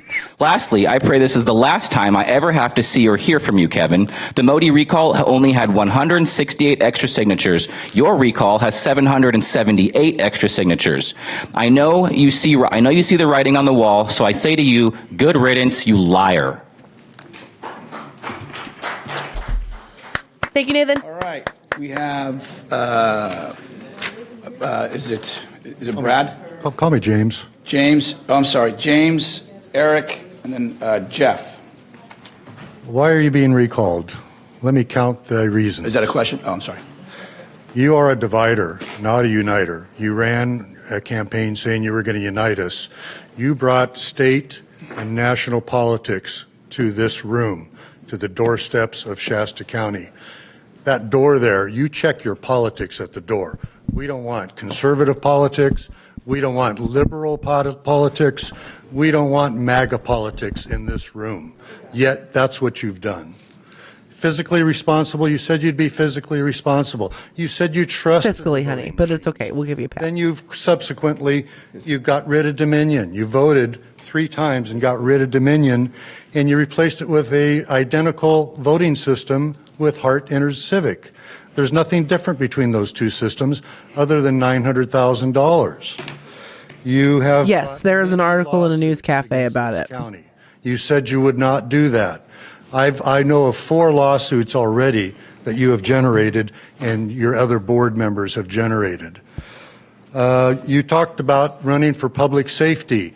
one of the first things you did was withdraw the county from the lead role of the continuum of care, a group that helps the homeless people.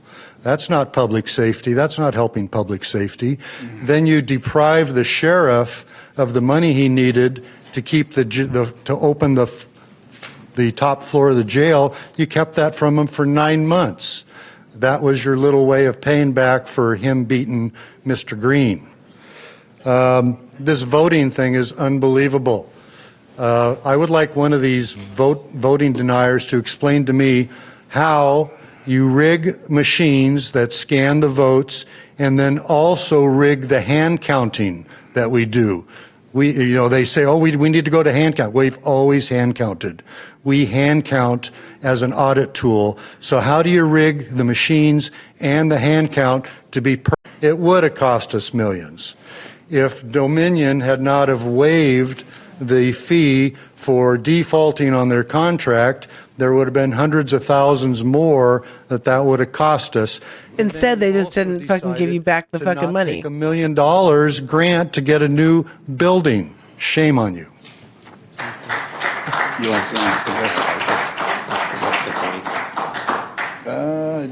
Eric, then Jeff.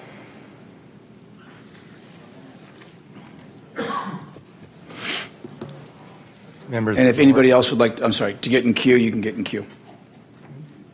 Thank you. Thanks for not taking my time.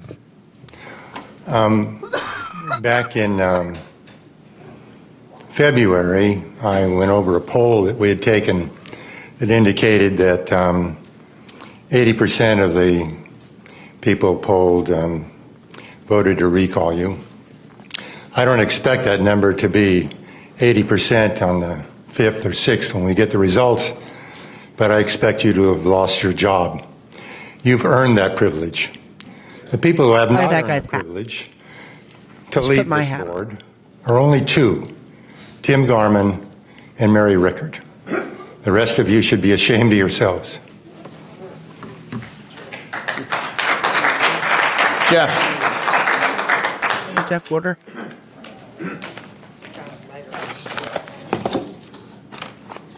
Yep. Who knows what the results of the election will be? But Supervisor Cry, if you are recalled, it won't be because Gavin Newsom unleashed his political machine because he was upset that you canceled the Dominion voting systems contract. It won't be because PG&E stepped in because they feared that you're going to expose cover-ups and prevent electricity rate hikes.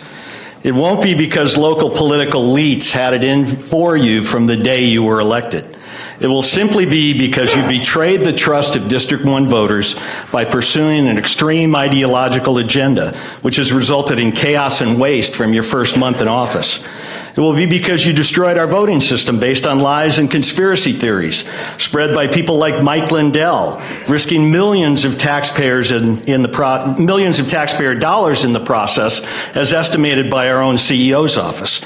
It will be because you made significant decisions without any forethought as to what the practical and financial consequences would be, and without consulting those who had opposing viewpoints. It will be because you abstained from voting against a clearly unconstitutional Second Amendment resolution and failed to stand up for the rule of law. It will be because you promoted and tried to hire Chris Street as our CEO, even though he was a leader of an organization dedicated to splitting Shasta from the state of California, claiming that California was in a state of insurrection against the U.S., and that the Secretary of State was somehow manipulating voting machines from her office in Sacramento. It will be because you remained silent when the N-word was uttered in these chambers. It will be because you called your political opponents and people supporting the recall anti-God, anti-faith, anti-country, anti-family. It will be because instead of fighting corruption, you have fostered it by doing things like voting on Mr. Jones's gun range when you should have recused, or by appointing unqualified or lesser qualified people to positions when those people happen to have contributed to your campaign or happen to have been dating the general manager of your gym. It will be because you joined forces with a vengeful out-of-state deep pocket whose goal is retribution and the destruction of effective county government.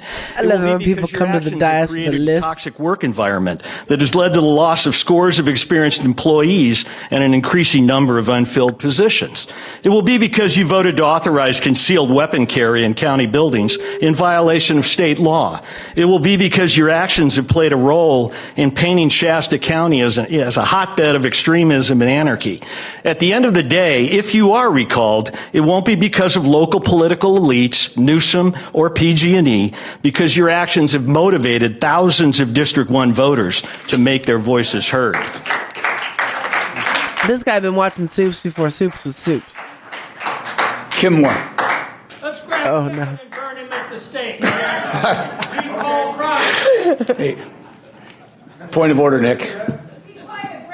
Go ahead. Kim Moore, District Once 1. I defeat the chemical imbalance in my brain, it's over for you hoes. Consider adding incentivization for convictions. Let's get people coming forward. 2, I'm requesting a roadmap to properly report abuse and fraud in county housing programs. 3, I want to talk about no security gates. Gates are broken again at the Woodlands. 4 MHSA tenants are being preyed upon by homeless. Where's the Woodlands? Number 5, they parked that back. You could give me cross streets. I just like, where's the Woodlands? Absolute insanity of parking a basketball hoop outside a bedroom window of MHSA tenants with at times 20 children bouncing multiple balls with sound bouncing through the L-shaped concrete buildings with no supervision to curtail cursing, gangster talk, and fighting. The hoop is about 60 feet, but the children bounce the balls on the sidewalks from their own apartments to the hoop in the parking lot. How dare the children have 6, fun? Safety.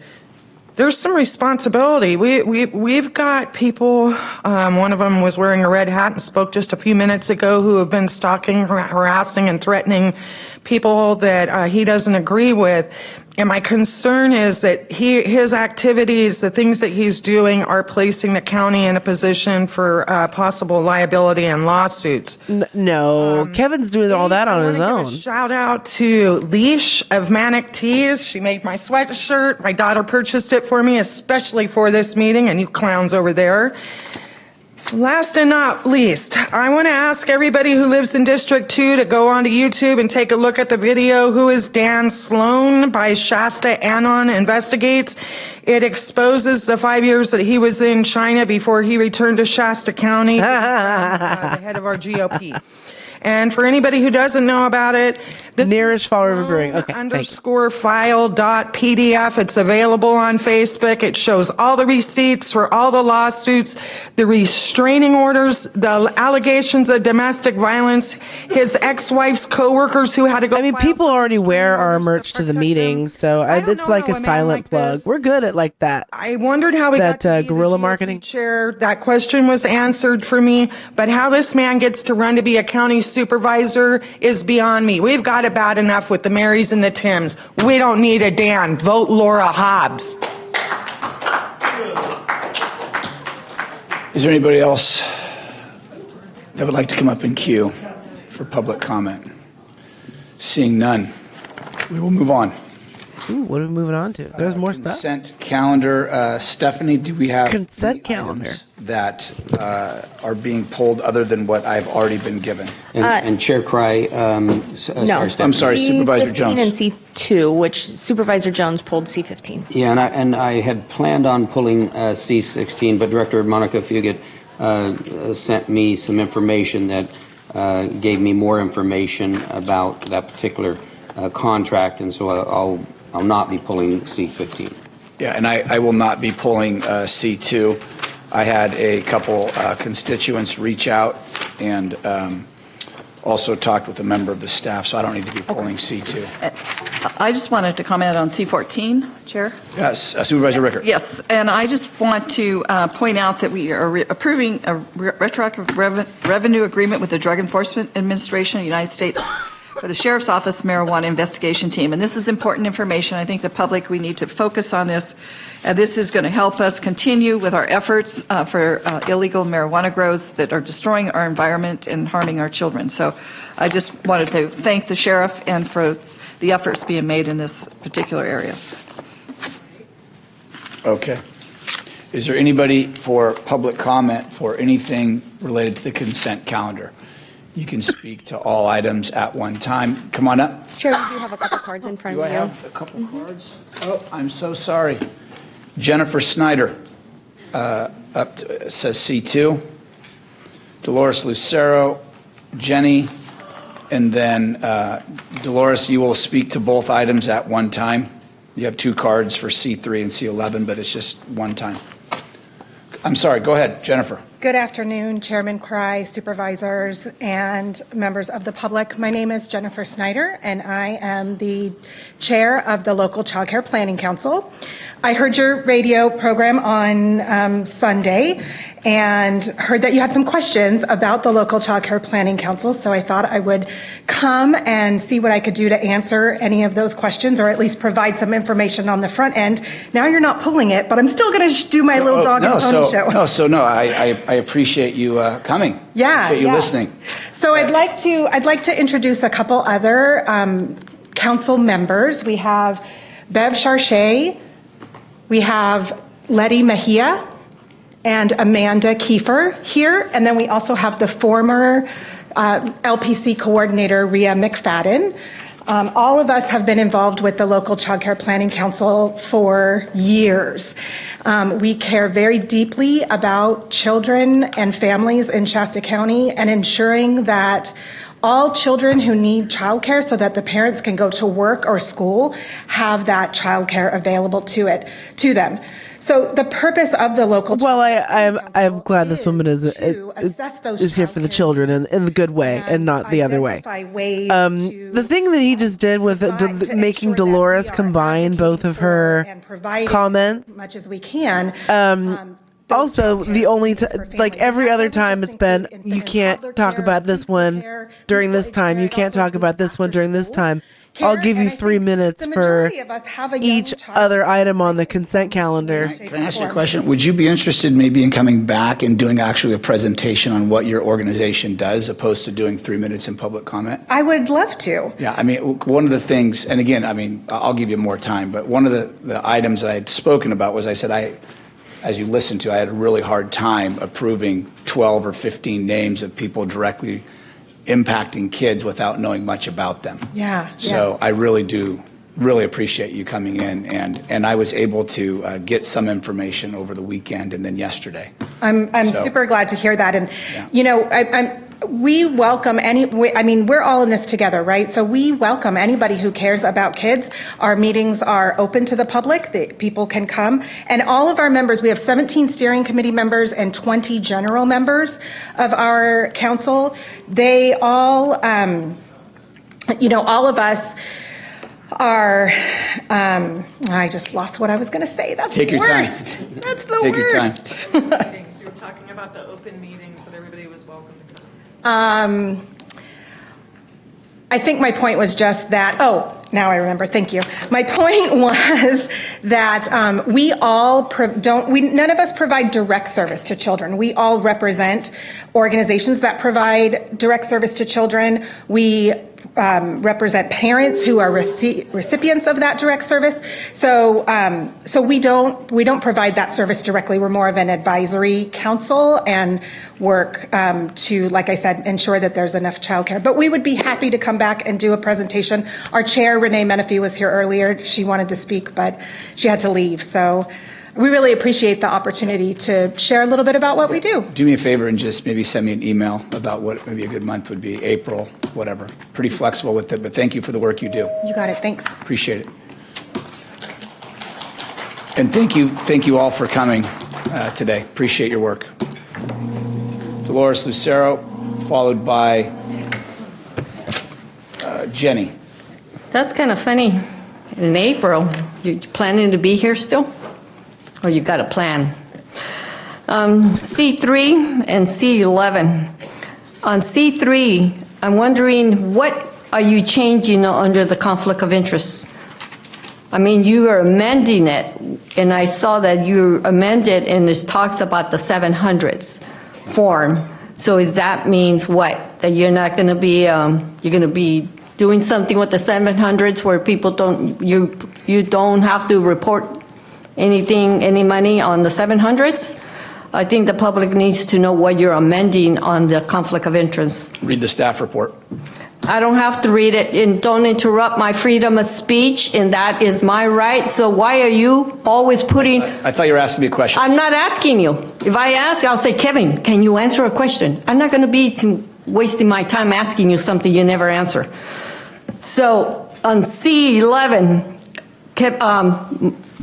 Patrick Jones needs to recuse himself, but I guess we all know that you all are getting sued regarding the Millville planes, Anderson and everything. So I don't know how that is going to benefit Patrick Jones. It's going to benefit Patrick Jones when he votes on this issue on C11, because it says here, public entity and nonprofit groups for a period of special events. So that means that Patrick Jones, if you get your shooting range, that means you could basically have an event in your shooting little place there, So that means you need to recuse yourself on voting on that issue. But as I do believe that you're not going to, because you think it doesn't apply to the lawsuit, but anything that applies to anything to Millville, you should. So I'm just making that awareness for people to see that he's going to stay on and vote on that. So, all right. Thanks, Dolo. Can I add? No, just please. Jenny, come on up. Fair enough. Thank you, Supervisor. Let's keep it rolling. Appreciate it. Sorry. C11, my understanding has to do with the school in Millville and that they'd like to shut it down for an event. But it does say events with an S, not singular events, so I can understand why there may be some apprehension about why this is on the consent calendar and not being talked about further, as there is already some other things going on in Millville. So I suppose that would be the only thing I'd have to say about that, is that perhaps some greater clarity as to whether this could be used for Patrick Jones's, for any events that he may hold later on in his gun range. And if not, that's okay, but just simply having that clarity so that people know better would be helpful. Thank you. Supervisor Rickert. Yes, I was going to ask our Public Works Director to come forward, and he might be able to kind of clear the muddy waters here, and if he's aware of what events this might include. And then I looked for you earlier during my board report, and I didn't see you in the crowd. I know you might have been out there somewhere, but we were going to talk briefly about the Big Bend slide. Okay. First of all, regarding C11, the school came to us, asked for a permit to close the road there in Millville. Closing the roads, according to the Streets and Highway Code or the Vehicle Code, is quite a process. Two things have to happen. One, the board has to approve it through resolution, and then two, before any particular event can happen, then there has to be an encroachment permit obtained from the county. The encroachment permit, there has to be so many days ahead advance. They have to have insurance. They have to have their traffic control plan. Yep, their detour route in place. Have to happen. And what happens is a lot of times people will come to us. For instance, some examples are the Palo Cedro Christmas Parade, the car show down in Cottonwood. I checked real quick. We have about 50 of these permits and resolutions out there. And what happens, people will come at the 11th hour and want to do something, but we can't get the resolution done in time. You can't get the permit done in time. So what we do, and this was my personal decision, is when someone comes for these, we write them up very general. So the resolution's in place. So say Palo Cedro, we did a harvest something down there, and we were able to do that because we already had a resolution for the Christmas parade. So we try to make them general in nature, so when anybody comes forward and wants to do something, we can speed the process along. And I can tell you, I'm the one that thought it was good to make it a general presentation, and that's just the process, and that's how we do it. Thanks. I just thought that give you the opportunity to explain the whole. I think that's great. Supervisor Garman. Hang tight, Troy. Sure. So can you define what roads are going to be closed there? Because the gun range is not anywhere near the school. So I don't imagine it's the same area. It's in the area. Just clarify the area that's we're talking about with this? I can't tell you that all the streets in there, but the intention was the area of the school. That's the intention. across 44. At the end of the day, it's across. probably a jogathon. Yes, it's a 5K. Yeah, it's a 5K. So it's a 5K. That has nothing to do with the gun range. All right. Are we good? Sure. And then you'd asked about The Big Bend slide there. the Big Bend slide. An update for that, just so that we That's can get not that. part of CLM. Okay. Or that's not part Okay, of the consent. can't talk about it. Okay. Okay. Correct? Okay, thank you. Not that I wouldn't want to, because I think it's important. All right. Gun run. Anybody else for consent calendar, public comment? No? All right, we'll bring it back. Move to approve Motion. the consent. We have a motion from Supervisor second Jones. that. We have a second from Supervisor Rickert. All those in favor? Aye. Passes unanimously. We're through consent. Okay. Moving on to is it R8 or no, it's R7. R7. R7. Moving on to R7. I don't know. I don't know if it's like a slide like wee or a slide like whoa. It's like I don't know which one that is. Fantastic. Take it away. I just need 1 second to get my power. Take 10 up. seconds. Thank you. Very generous. Yeah. I'm ready. All right.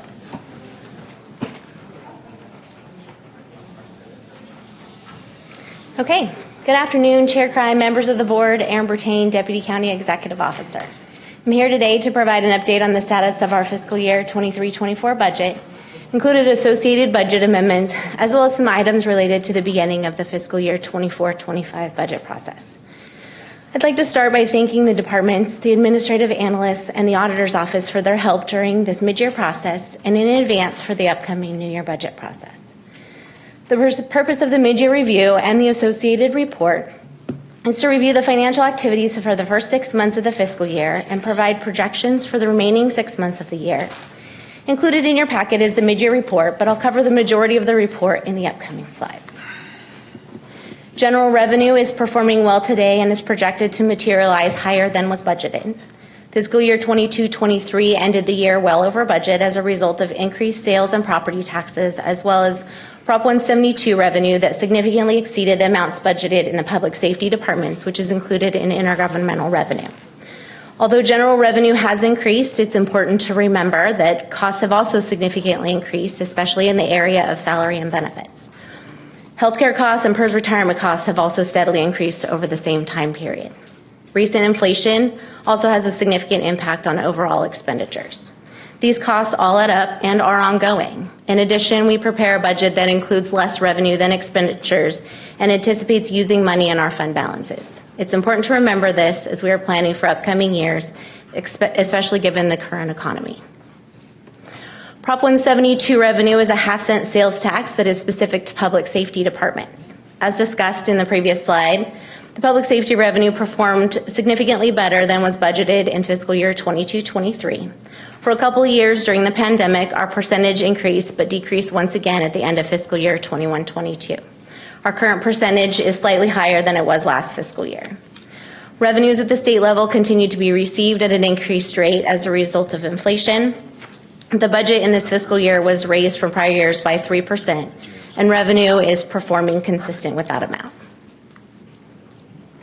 Included here is a comparison of positions as adopted during the budget process for prior years and as adopted for this current fiscal year.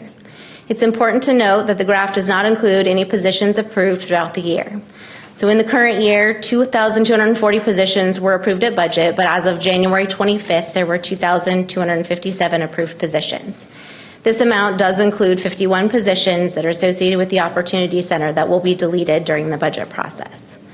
So vacancies continue to be a problem. As of January 25th, 365 positions, excluding the Opportunity Center vacancies, a 16.5% vacancy rate, were unfilled. This is higher than last January, where the vacancy rate was about 15.5%.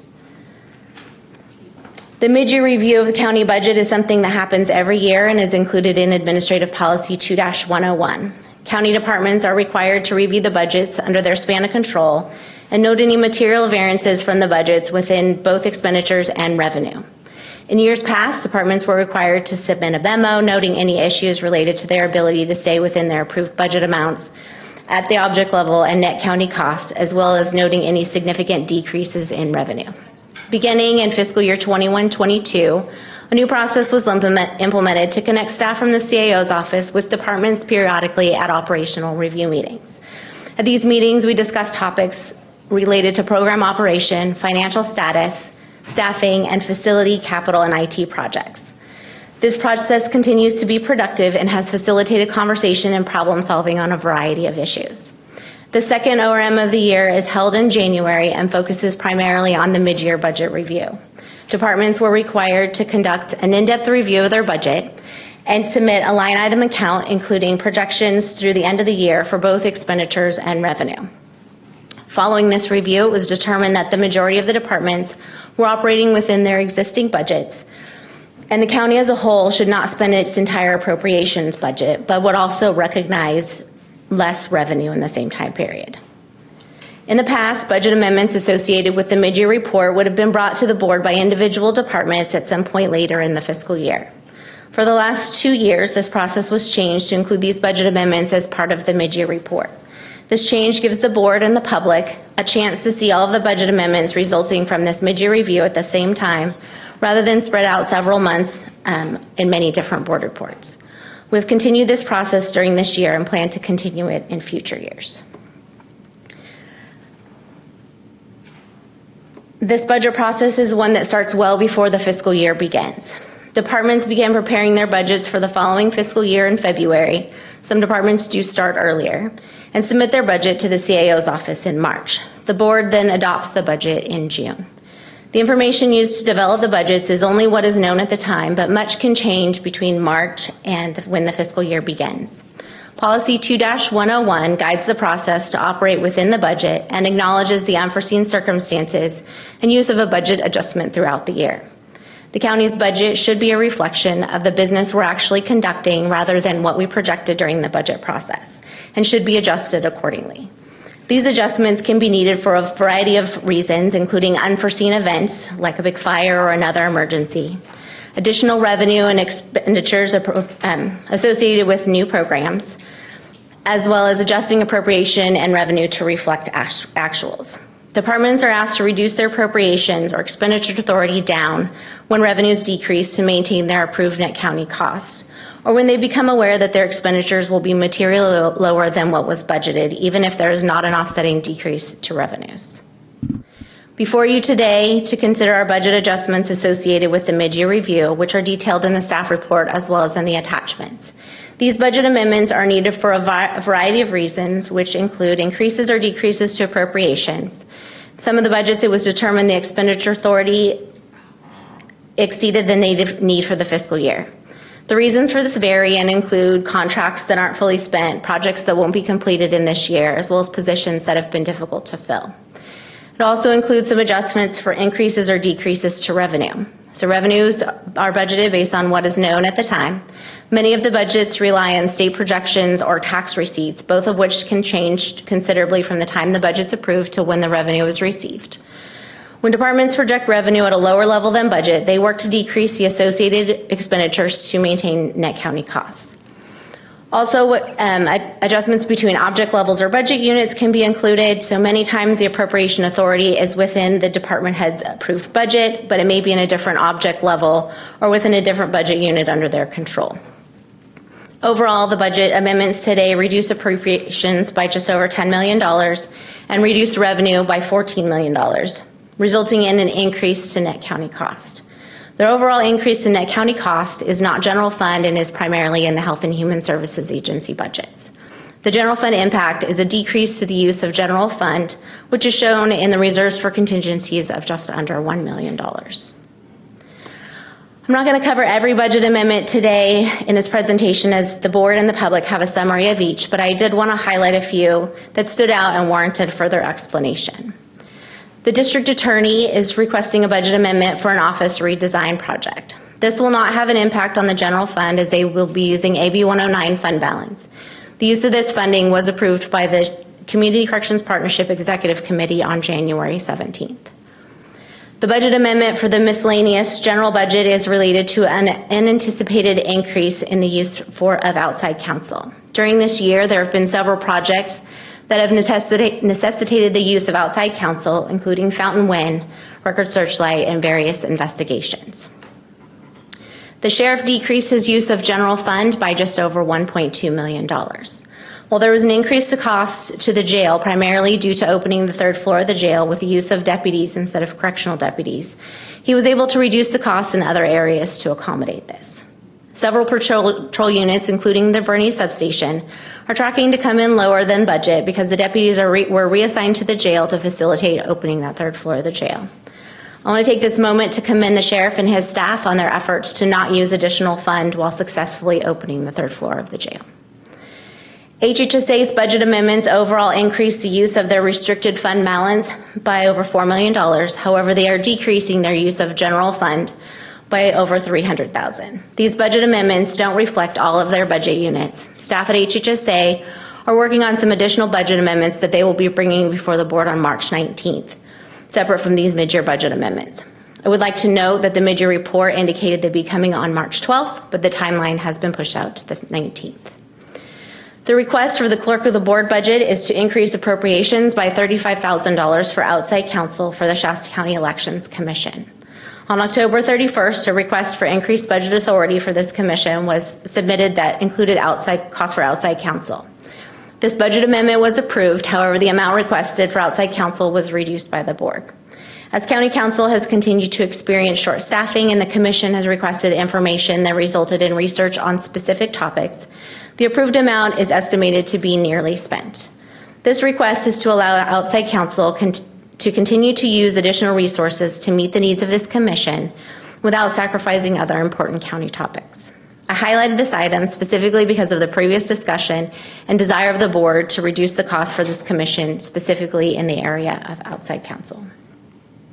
They're going to decommission the also commission. Included in the request today is approval of the budget adoption schedule. The board is required by government code to direct the publication of a recommended budget for the purpose of conducting a public hearing.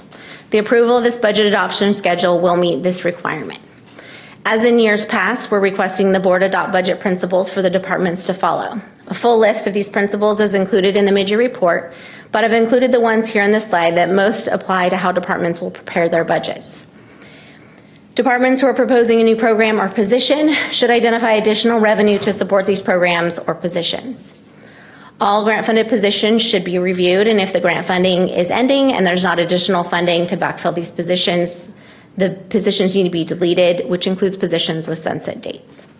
All requests for new capital assets will be reviewed by their assigned analyst as well as myself prior to budget submission. A status quo county budget related to contribution or general fund or net county cost is being requested. Although we're recommending status quo as the standard, conversation with departments have been had encouraging efforts to reduce the use of general fund, which can include reducing expenditures or pursuing other funding streams. This will be an area that we will review closely and departments will feature in their presentations at budget hearings. Positions that are vacant for more than 18 months need to be deleted. If there are positions that have been vacant for more than 18 months, but departments feel they have a business need to keep, they can make a request for an exception to the CEO. Although we are recommending 18 months, we are encouraging departments to review positions that have been vacant for less than 18 months and look for any areas of efficiency when considering which positions to fill. We, of course, are also encouraging expenditure reductions in the current fiscal year, as any money we can save in this year is money we can use in future years. So just a couple of areas of focus in this current fiscal year. We have been discussing the increased costs for court transportation for several years now, as the courts have been working to open their new courthouse. This month, the courts have transitioned to their new building and increased costs will now be realized. Well, they can't fucking do it because Chambers audiovisual system is underway and meetings with the consultants there's a have begun. severe shortage of overhead projector. Will not result in an increase to general fund costs. We're very excited about this project as the current system has operated well past its expected life and its age is beginning to show. We look forward to the benefits to both the county and the public as a result of this project. Staff in the South County Patrol have successfully transitioned to the property on Lockheed. The Emergency Operations Center is nearly up and running, and we're very excited about having a location to stand up an EOC in times of emergency.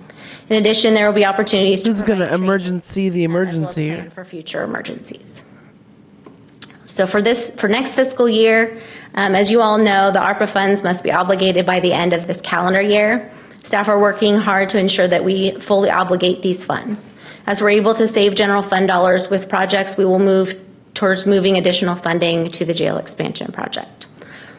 As we discussed on the previous slide, the courts are transitioning to their new building, which will mean that the county will reclaim occupancy of the old county courthouse. The discussions about if the board wishes to demolish or repurpose this building will be ongoing, starting with the next item on the agenda today. The jail expansion is still at the top of the priority list for the board and for staff. But the jail expansion has been a fucking high priority for like 2 years now. That concludes my presentation, and I'd be happy to take any questions at this time. Thank you, Aaron. Supervisor Jones? Yeah, Aaron, with regards to, you showed a graph there that showed the AB 109 monies. Could those monies be used for the jail, or is that, what is specific with that particular amount? So I believe you're referring to the Proposition 172 funds, and those can be used for public safety, so they can be used for really anything to do with public safety, so it could be for the jail. Really what we've done kind of at the end of every year, we use those in the public safety departments so that we don't have money just sitting in that fund. It goes really to the public safety fund. So it's really only the difference in what the current year is that we would have the opportunity to reallocate. And out of all this mid-year, how much from this have we dedicated to the jail? Do we have a number amount on that? So in this year, we did $5 million to the jail in this budget year, and that's transitioned into the fund that's set aside for that. And then in addition, what we'll be looking at is as we spend money, the ARPA money, on projects that we already had allocated general funds to, then we'll Hack, you missed some shit. next fiscal year, then we'll add to that. That's a separate board action that we'd have to winding down amounts for. In addition, there are some of the items that we added with ARPA money that will go back and recoup costs. So like an example of that is we looked at some vehicles that we could purchase that had a specific sanitization software in it. And we'll be able to go back for a couple of years, and that money will be something that we'll include when we do our budget presentation and talk about how much money we can move from the general fund into those set-aside funds. And are any of the departments, and out of 30-something departments, are with this budget adoption, do any of those budgets increase from general fund monies? I believe there are a couple.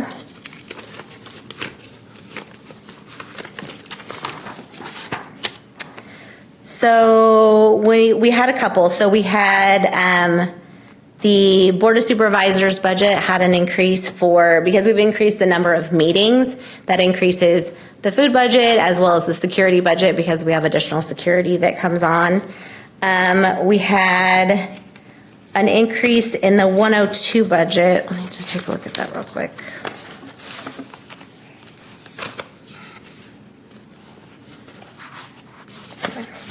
One second.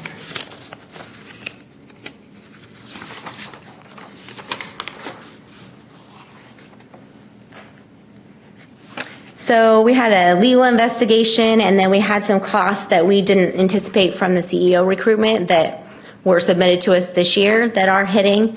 Some of that will be offset by cost plan charges in 2 years from now. Yeah, you're making too much sense. These guys aren't going to like general budget that I discussed that's related to outside counsel. For a couple of the projects that I listed, I would say the one that is the most prevalent on that is the Fountain Wind project.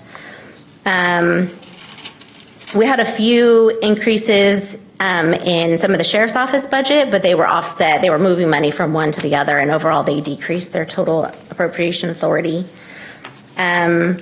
We did have an increase in the county indigent cases, so that's that's within social services, and it's kind of based on need, but they did realize a decrease in need in public guardian, so that overall in HHSA they decreased their general fund footprint.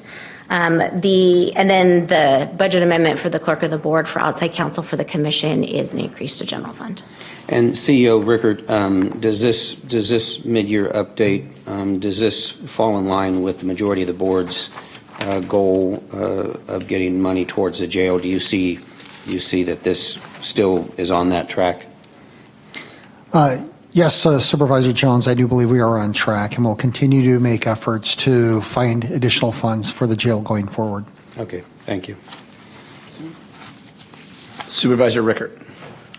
Yes, on item 0, it decreased appropriations in the amount of $172,000 in the Bernie substation budget. Can you give me more details on that? We aren't deleting. We're not deleting any positions, but what happened both in this budget and some of the other budgets is that when the sheriff opened the third floor of the jail, he reassigned people that were in patrol to open that third floor of the jail. They also did a lot of mentoring with the existing staff. Sure. And, from what I hear, I think he's going to talk about it a little later, it's been very successful. And so that just means for that time period, those deputies were not spending time in that budget unit and their costs were shifted to the jail. Okay. Well, I just know I had a call yesterday from someone from Big Bend, and they really want to have a resident deputy out there like they do in Fall River Valley and the whole bit. So it's just something that I'm hypersensitive about, and I just want to make sure that we have as much coverage up there as possible, because as you well know, growing up there, that if the deputies are in Big Bend and we have a problem in MacArthur, it will take an hour and 15 minutes at the minimum to get from one place to the other, and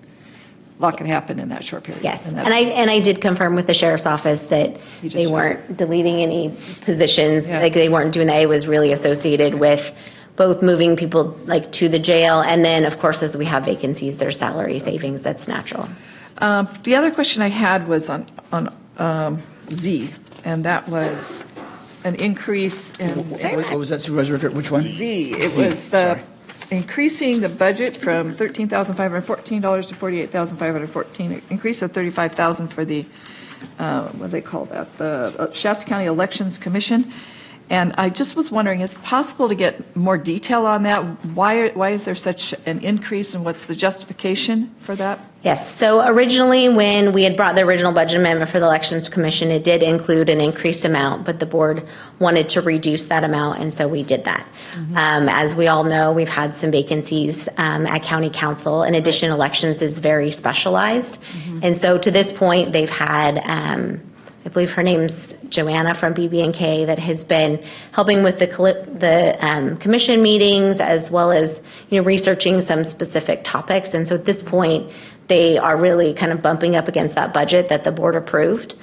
And so in order to be going forward, if we were to continue having that staffing at the meetings, I know Mr. Cox did staff this last meeting because we really are kind of running out of budget authority, but they are not, they are understaffed. And so at some point they'll have to make a decision, which, could include not having an attorney at those commission meetings. And there's definitely a lot of technical stuff that's talked about at those. I wonder, how often do the meetings occur? They're every other week? Roughly bi-weekly. Bi-week. Is it possible, the Planning Commission meets once a month. Is it possible to reduce the number of meetings? I'm just concerned that the budget's going to get kind of blown up, and there's a lot of time and money being spent on this, and a lot of time for staff too. Yeah, so I would say, I guess the short answer would be yes, it is possible, but I believe they've approved their calendar for the year, and so it would take taking that item back to the calendar and having the majority of that group agree to have fewer meetings than they have planned for this fiscal year. Well, I just want to express my opinion that I feel that this is a concern of something that we're spending a lot of money, and I'm not sure we're going to get basically the return on our investment. That's all. Yeah, I do, and I understand, and that's why I called it out specifically, because I think it is a little bit abnormal, and the board did make a decision earlier this year to reduce that. Supervisor Jones. Well, I just had a quick comment on the Election Commission. They're meeting fairly frequently right now because it's a new commission, and then they plan on much less frequent meetings, even that over the Planning Commission. So you should see that number go down. I know Supervisor Rickert, you haven't made any of those meetings. I made most of them. I have been to some. I haven't seen you. I have been to some. Well, they've discussed it there, and so you should know that that's why they were doing it that way. Thank you. Supervisor Gorman. Thank you, Chairman Cry. Can I make a motion to bring this item back? Is that something I can do, Council? Just as part of the item? If you wanted to, I think the item itself is presented as a whole. I'm not. Can I pull this item to come? Can I pull Z out to come back later? Yes. Oh, okay. Yes. So each of these items they're separate as far as like the A, B, C's, like they're separate items. So we have a couple of items on the top that we really need for the budget process, right, to get moving. And then in the other budget amendments, you can pull or make a motion to change any one of the individual budget amendments. Okay. I'll make a motion to pull item Z from this to come back as an individual item at a later date. Supervisor Jones. Aaron, would that any amendment or change, would that need a 4/5 to pass? So no. So to change, I take that back. If we were going to pull it off, it wouldn't take a 4/5 vote to pull it off. It takes a 4/5 vote to approve it because it's a budget. I know there's not enough chaos right now. If you were wanting to change the amount on that would take a 4/5 vote, but to remove it. We need Dolo to come back. We need Bridgeford to come back. The amount, Supervisor Garman, right, that we lowered already? I believe. Yeah. They give us a Steve Cohn, or we didn't even see Alex Bilecki at all. It's a colossal waste. It's just this money. We don't know what outside counsel this money. He was there. He put in a card. From what I'm understanding, it could be. But he didn't talk. Well, I'll clarify a couple of things. All of the money that we've spent so far have been with BB&K, who are our firm, who we are contracted. The other thing that we'll clarify, the only way that we can spend money on outside counsel is if our county council approves that contract. So it can't be spent on any council. Like the commission, for example, could not say, they couldn't say that they want me to be their outside counsel because county council would say, she's not a lawyer, she's not qualified, we're not doing that. And I know, Mr. Cox, you're wearing 4 hats right now. You're covering 4 different positions. And 5. I appreciate the hard work that you're putting into it. I really do. But I don't see the point of continuing to spend money on this. It's not going anywhere. All they're doing is causing more harm than good. You talk about making a spectacle out of our county. Somebody mentioned earlier about people coming in here and making money, like the Douglas Franks and all that. They're coming in here and making a spectacle out of this county. It's a disgrace. And I want to read a comment especially on Facebook this week. This is talking about the elections, and it kind of answers the question. Somebody made a comment along the lines of make sure you bring your ballot to the ballot box so you can surrender it so you can vote. A couple of comments. You should have brought your ballot and surrender it to vote in person. They say the election deniers. Somebody comments back. Also, I think if you don't bring it with you when you vote in person, it takes longer because they have to look it up to make sure you didn't mail in your vote already. That's what happened to my brother in 2020. I had my mail-in ballot with me, so I was able to vote right away. He had to go in a separate line and wait forever until they could determine he had voted already. The election's integrity is there. They are doing their job to make sure people aren't voting twice. Yes, somebody's going to get an extra ballot here or there. That's going to happen. But they are doing their jobs with the checks and balances that are set in place to make sure this is legitimate. There is not a voting fraud issue in Shasta County or a voting cheating issue, yet we continue to spend money on something that is not broken, and I just can't support that. Supervisor. I'm willing to bring it back later for more discussion for workload, but I will not support it today. Supervisor Garman. Supervisor Rickert. Yes, just to follow up on that, out of curiosity, when you talked about the outside counsel cost of $440,450, is that $48,514 included in that, or is that on top of that? So that's on top of that. So when I talk about the $440,000, that's just the miscellaneous general budget, which is essentially used for, if we use outside counsel for an item that's specific to a department, it's billed to their department. But the miscellaneous general budget really covers all of those items that we need to Did you get to talk to Kathy Darling Allen? So a really good example of that. And one of the biggest example of what's in there right now is Fountain Wind. Sure. And so we don't have the expertise there. It's not something we can get up to speed on fast enough. And so we engage outside counsel for that purpose. Right. And that's right. But I just want to point out that if you add that together, that's close to $500,000 in outside counsel. And that's a lot of money that could be going to expansion jail or whatever. Should we not be defending Fountain Wind, though? That's not what I said. Well, no, but I'm saying, but No, the majority of that money is You're spouting putting money. words into my mouth. No, I said that. That's exactly what I said. That if you add that all together. Quiet. No, the fountain pen is to protect properties and lives. But what I'm saying is a lot of these other things are outside investigations, and you're well aware of what I'm talking about. And there's we just never had dealt with this in previous years when I was on the board, that's all. And it's just a lot of money, and I think the public should be aware of it. No chaos, no peace. So I agree with Supervisor Garman. I totally oppose to this elections committee. I have yet to see where there's been any. Well, the one, I'll valid. Oh, yeah. So there's a motion, Supervisor Garman, to pull Z and bring it back. We have a second. We'll bring it back for board discussion, but I'm going to weigh in a little bit too.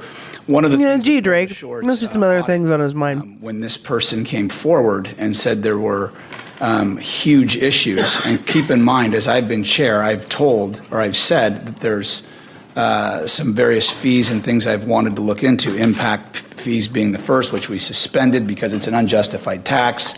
When I was told that there was nothing wrong with our notary fee, we've charged the public almost 40% more, and we're refunding that money. I think it's our job to make sure that government is acting the way it's supposed to act. It's not about catching people doing things wrong, but it's about a level of accountability. As far as the voting, the election commission, I would have agreed, Supervisor Garman, to some point, but Supervisor Rickert made the motion to lower the amount, which I supported because I agreed. I thought the original amount was high.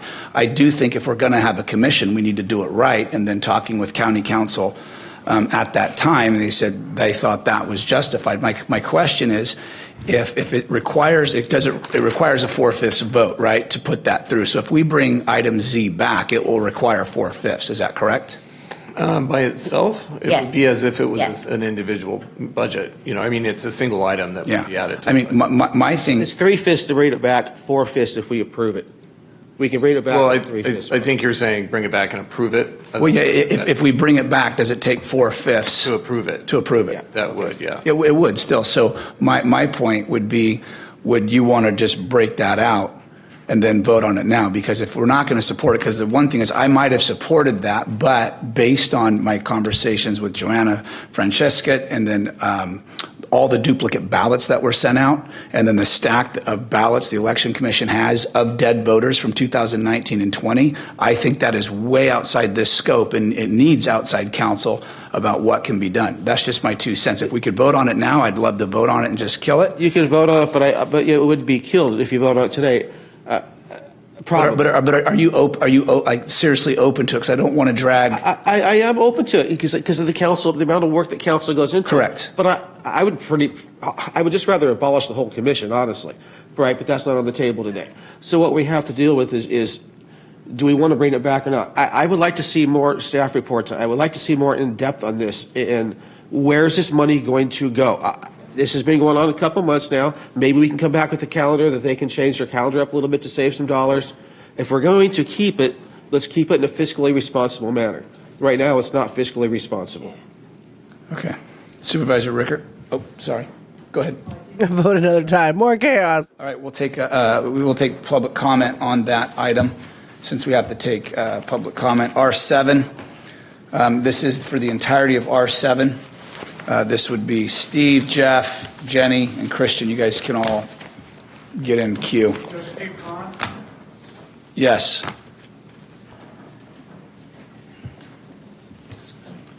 I didn't want to mispronounce your last name again, so I figured I'd just say Steve.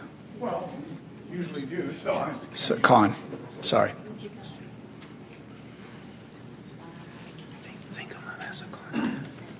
It's easy to do. Good afternoon, board, and the few that are left. The part of R7 I wanted to discuss also was that 35,000. I think before you increase the budget, there should be some kind of report on what they're doing, how they're spending the money. Yeah. It's ridiculous just to throw the money at it, especially even to Jones's point there. He says, well, the number of meetings is going to be reduced. won't that reduce the need for financing? So there's a lot of issues to be discussed with that. I agree with Mr. Garman or Supervisor Garman that it needs to be looked at to see what's going on. Just throwing money at the situation just doesn't make sense. Chair Monster brought me some rosemary. The biggest problem I have with this is and a screaming cat. You didn't download the entire full packet. Go get him, which hey. is hundreds of pages, about 500 or something.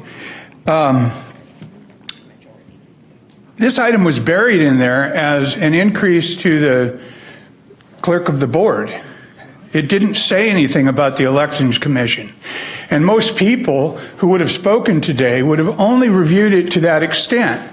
So they didn't know it was for the Election Commission. So I think a lot of people... They tried to get sneaky, sir. They tried to sneak it in. Because they didn't know this was going on. You had to read to page 456 of the full packet in order to see that that money was going to the Election Commission. To me, that is definitely not transparency. It's just trying to circumvent the public. And that is the biggest problem I see with this particular issue, besides the fact that the money's probably not needed. And if it's going to be used for, fighting... You've been looking for a PCP controller app? Paper ballot voting or whatever. Illegal moves that they're clearly illegal. And you want another opinion on that? I mean, it's pretty clear some of the things that are being suggested cannot happen. So anyway, but I would urge you guys to really be transparent instead of trying to shovel something underneath, which is what this was, attached to the clerk of the board rather than openly saying it was going to the voting commission is just wrong. Just wrong. Aaron, or would any county staff like to articulate the flawed approach in that so the public knows, because that's being transparent, like how that comes up in the agenda, why it is classified under the clerk of the board? Yes, so it's classified under the clerk of the board. We very specifically made that separate from the miscellaneous general budget so that it was specifically called out for the commission. We did that originally and we kept it that way so that it wasn't buried in with the miscellaneous general budget. That is the only thing that the clerk of the board pays for out of that budget unit. Exactly. And so we did list it separately on the staff report. We had a separate explanation in the staff report as well as in the recommendation. And then that was why I specifically called it out on the presentation so that the board members were very aware that they were voting on a specific issue. Because man, we got a bunkum freaking PlayStation controller and it was gold and I loved it. But it's all like the one fucking analog stick makes everything go. But I got a red one too. The red one's $6. Thank you. I'm going to object to the use of any more dollars for this election commission as well.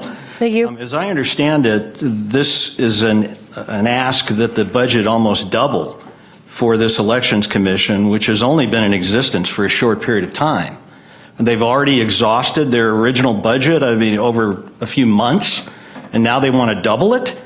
And my main concern is this commission has already recommended 2 unlawful actions. Yeah, I don't want my taxpayer dollars funding an organization that's dedicated to violating state law. I mean, that's what these guys do. Number one, they want to look into the confidential petitions that were involved in Mr. Cry's recall, which is clearly a violation of law. You don't have to be an election expert to make that determination. Mr. Cox's office is more than qualified to make that determination. That's their first illegality. When it was suggested that perhaps they use the council that was sitting in the meeting to do some research on that issue, they declined. They wanted to come to the board to suggest other outside counsel to look into that boondoggle. I mean, this is absolutely, as Mr. Carmen said, this is getting to the point of ridiculousness. We are becoming the laughing stock, even more so than we already are. The second thing that they've just recommended is another violation of state law. To be fair, we're not laughing at you. We're laughing at the other guy. To adopt an ordinance to hand count in violation of state law. And we're going to spend money, my taxpayer dollars, others, on this boondoggle? I don't think so. Boondoggle, babe. Boondoggle. Let's put the brakes on this thing. No, it's now. not on the bingo card, but it should be. We know we're going down spending $50,000 on outside counsel, $100,000 on outside counsel. Much of this has been created because of the chaos that the three of you have created. Everybody's in boons, the workforce structure that's led to an unprecedented departure from the county counsel's office, so they don't have the staff available to do this. I guarantee that Mr. Cox could provide competent counsel or other deputies in the office. We don't need this outside counsel to sit at these meetings. And it's really troubling. Here we spent, how much time did we spend on the $12,000 on the notary fees? The examinations, the experts, the fee studies. I mean, who knows how much that took? And here we are throwing another, 15, 25, 30 grand into the Elections Commission. Hey, let's have a party. Hey, just out of curiosity, I am going to ask you a question. So are you saying that Nolda Short doing an audit is a waste of taxpayers' money? Absolutely not. I fully support that. But I don't support then all that time and effort on the 12,000. And here we are. Let's throw another 15 to the Elections Commission. Let's throw another 35. Thank you. Thank you. All they're doing is violating state law. Thank you. You got your answers. Yeah. Supervisor Riggert. So maybe we ought to, I don't know how much Supervisor Garment. We're still in public comment if you want to. If you want to let him finish. You called on me? No, I was just asking you. I just said maybe we should, are we still discussing? No, we're in the middle of public comment. Okay. I thought you called on me. Well, because you're in queue. I thought you had a question. Well, I did. Oh, Jenny. Come on up.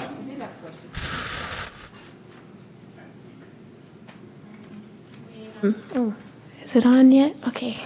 I'm reading on behalf of someone else who couldn't be here.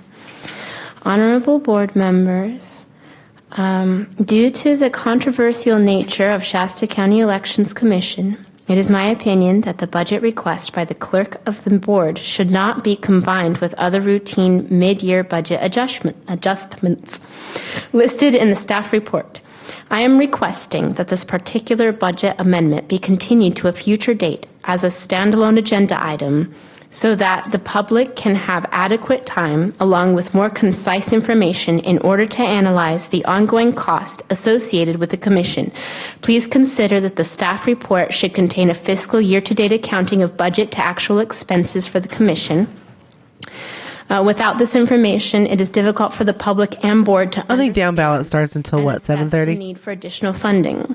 The staff report should also provide an estimate of cost on a per meeting basis for the commission. In other words, I don't know what time my own shows are. Damn. An elections commission meeting. The board should consider the fact that the Shasta County Planning Commission only meets once per month, and since the Election Commission is not required by law like the Planning Commission, one meeting per month for elections should be reasonable.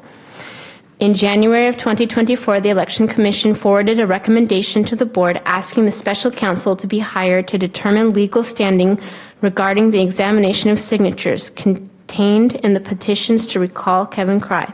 If approved, it is the board's intention that the proportion of the additional funding be used for this purpose. The public has a Rudy Giuliani has a Twitch The channel. staff report for item R7 also contains the budget principles for departments to follow. She is a person that can knit, but she did not make that sweater. Fiscal year of 2024 to 2025. Those principles direct the department heads to submit status quo budgets with no increase to net. She can make teeny tiny little During beaded, these knitted, uncertain crocheted financial things. times, They're I amazing. feel strongly the commission should do its part in minimizing costs to the county and reduce its meeting calendar to once per month. Thank you for your consideration. Thank you, Jenny. Christian, then Kim Moore, then Leslie.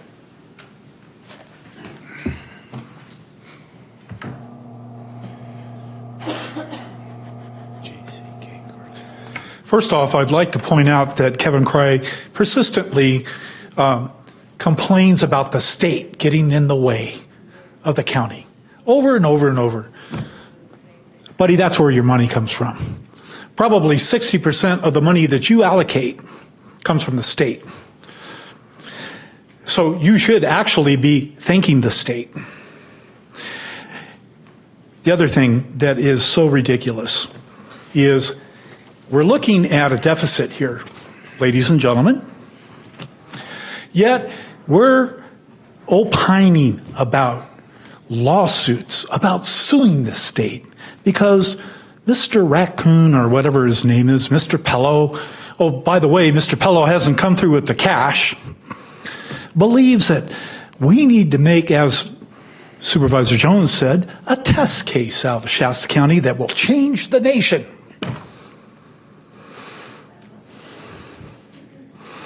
We don't have the money to spend on this kind of games. As pointed out, the Election Commission has already violated law, at least twice. Numerous Brown Acts were violated as well. This commission is a dream of far-right extremism to obstruct the vote of Shasta County. TV time with the family watching Shasta. Our elections department. The family that goes, what? Together stays together, I guess. Yet, what's happening here by you three. Hello, my lord's family. I believe it was Jones that said, hey, we got plenty of money. Plenty. Yeah, what's the price of freedom? Well, it's getting a little expensive, Mr. Jones. As you got our revenue stream coming in, you want to spend money on basically malarkey. Now, we got to save the money. I mean, Kevin's already been to Mr. Pello on the taxpayer's dime. He might be planning to hit us for travel to Mar-a-Lago. Yeah, come on. We need to get serious. To be fair, Trump might not own Mar-a-Lago Taxpayers for very long. are tired of this BS. Wasn't it Shays Revolt? Taxpayer, saying, hey, we've had it. And we have. Please get reality-based. Please stop your nonsense. Trash pandas. I love trash pandas. Of taxpayers' money. Kim Moore. Needs to be more raccoons and magic. Kim Moore, District 1, and a little nauseous from all the gaslighting we've had today. So I want to undo all of that and say thank you, because I remember that it was us citizens who came in here and begged you guys. Oh no, Leslie's what back. You're doing with the Elections Commission. I've also attended some of those Election Commission's meetings, and I've also watched some of them online. And legal counsel. Where? I want to watch them. That we had at the time that I witnessed was giving bad advice, and it was very liberal, left-leaning. I'm not surprised that these guys weren't complaining so much before. Oh no, there's 100% dirt from trash. More sufficient or more trusted legal counsel to go over these meetings. But while these guys come up here gaslighting the public or whoever may be watching on television into believing that you guys did this, no. We begged you to do it. And Mary and Tim, when you guys try to interfere in it, you're interfering with the will of the voters, and we're not a minority. The people who don't trust these elections are not a minority. We're the majority. And the fact that Kathy Allen Darling was brought over from the welfare department in 2004 when the electronic machines were implemented, she was appointed, she wasn't elected. And then she won every election after it. Please try and keep it to the agenda. By a tremendous amount. 65% of Shasta County voted for Kathy Darling. $1 million getting legal counsel and on the Elections Commission. I am begging you to turn up the heat and keep doing what you're doing. Thank you. Bye. Leslie? And seeing nobody else for this particular item, if there is anybody, please get in queue. Okay, so I put my card in and wrote down, and then I was really happy to see that it was clarified that you, Kevin, do not write these agenda things to hide things and purposely mislead the public. So I'm glad that was clarified.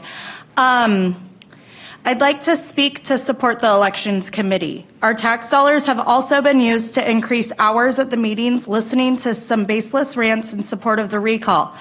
How would wasting more time and another circus show be financially responsible? It wouldn't. It would not be fiscally conservative of us to have another meeting just so that they can all get up here and talk about, Kevin, how you're the problem and the reason that we have election issues, because that's not even true. But that's what they would do. 20 of them would use 3 minutes to rant and rave on you and say the word election committee 3 times so that they can tie it all in. Anyway, none of you will change your votes anyway. Unfortunately, one of you has changed your tune on election integrity, and that's disappointing. But the Ninth Circuit would not be looking at and entertaining a case if it was completely baseless and there were no facts. So I would say, yes, go ahead and increase the budget. Come on up. If there's anybody else that would like to comment on this, go ahead and get in queue. Lori Birchford, and I also suggest we retain and keep the commission. It's a new commission. There's some approximately 2 people that I feel don't belong on it, but we have to. The ones that you don't like. The voter, and the person or people or machines that are counting it. So we need transparency. This is obviously affecting everything. Trust is huge, and I don't think it's that much of a budget issue for election integrity. And there's still plenty of people that won't look at all the documentation and films done on this. All the speakers. Top of the line wine, Carlos Rossi. So to disband that is going to be absolutely a disgrace. I know the 3 people that are struggling with the other 2, which are basically a hologram of Tim Garman and Mary Rickert. Please replace the 2 people that you put in place.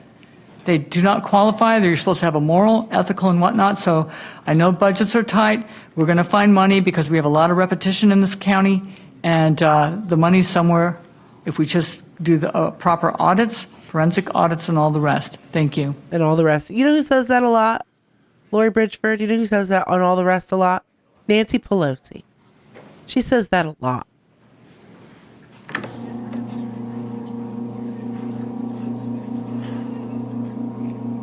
Dolo, she's back. Guess who's back? Back again.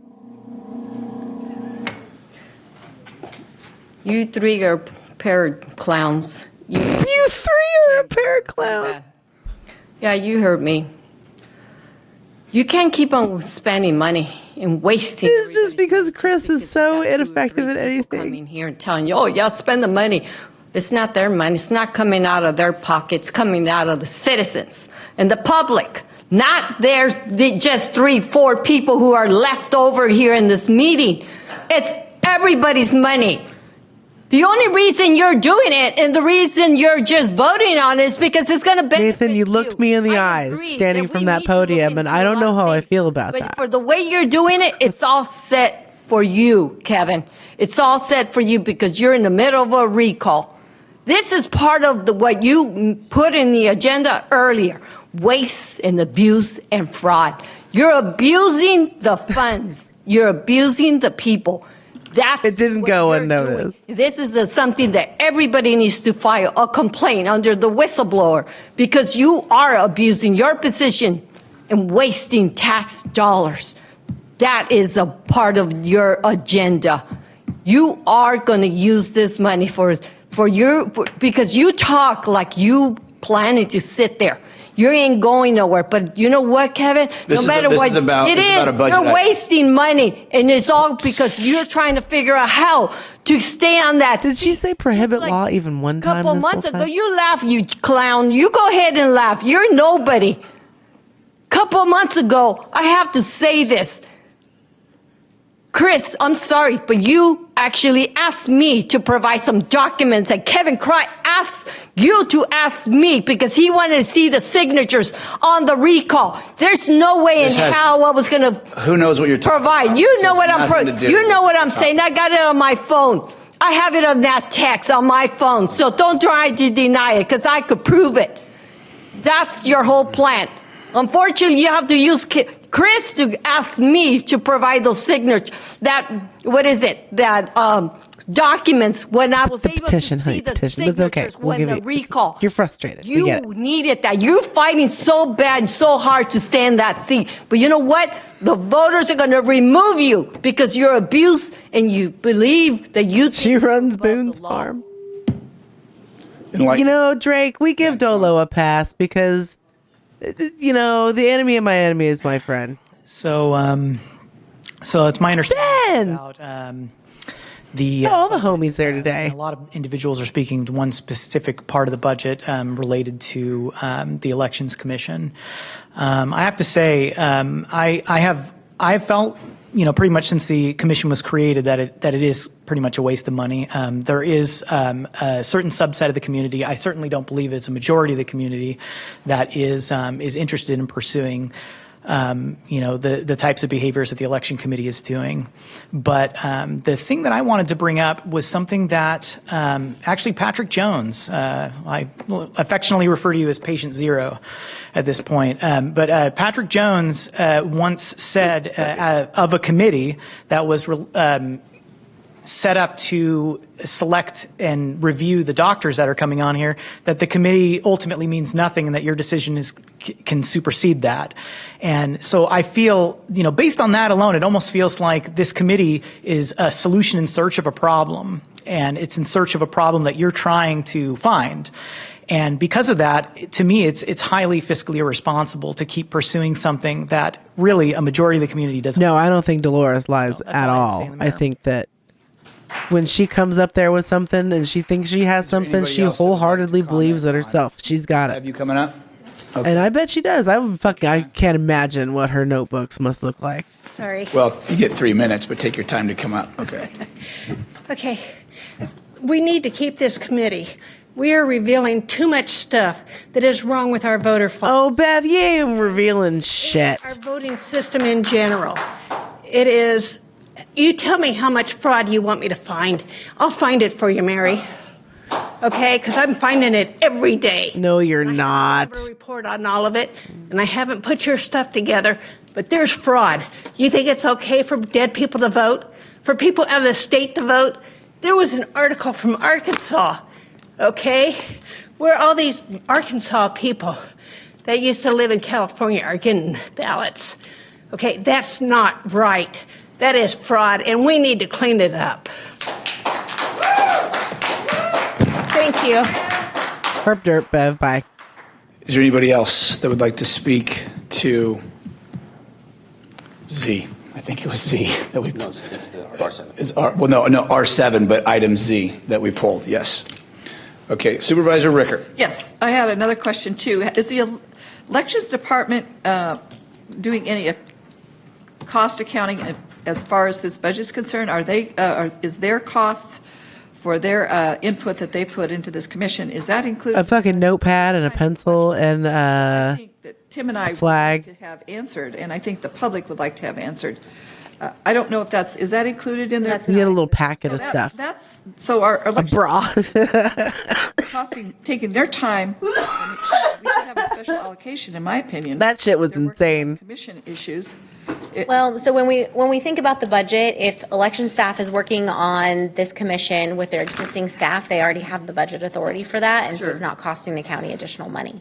So when we brought this budget amendment to the board, it was avoid plushie. That's fucking right. Some extra help staff for the clerk of the board to staff the office, some office supplies, and then we included some costs for county council and to have outside county council. So that wouldn't include any costs that like our county council would provide to this commission, because it doesn't cost the county additional funds.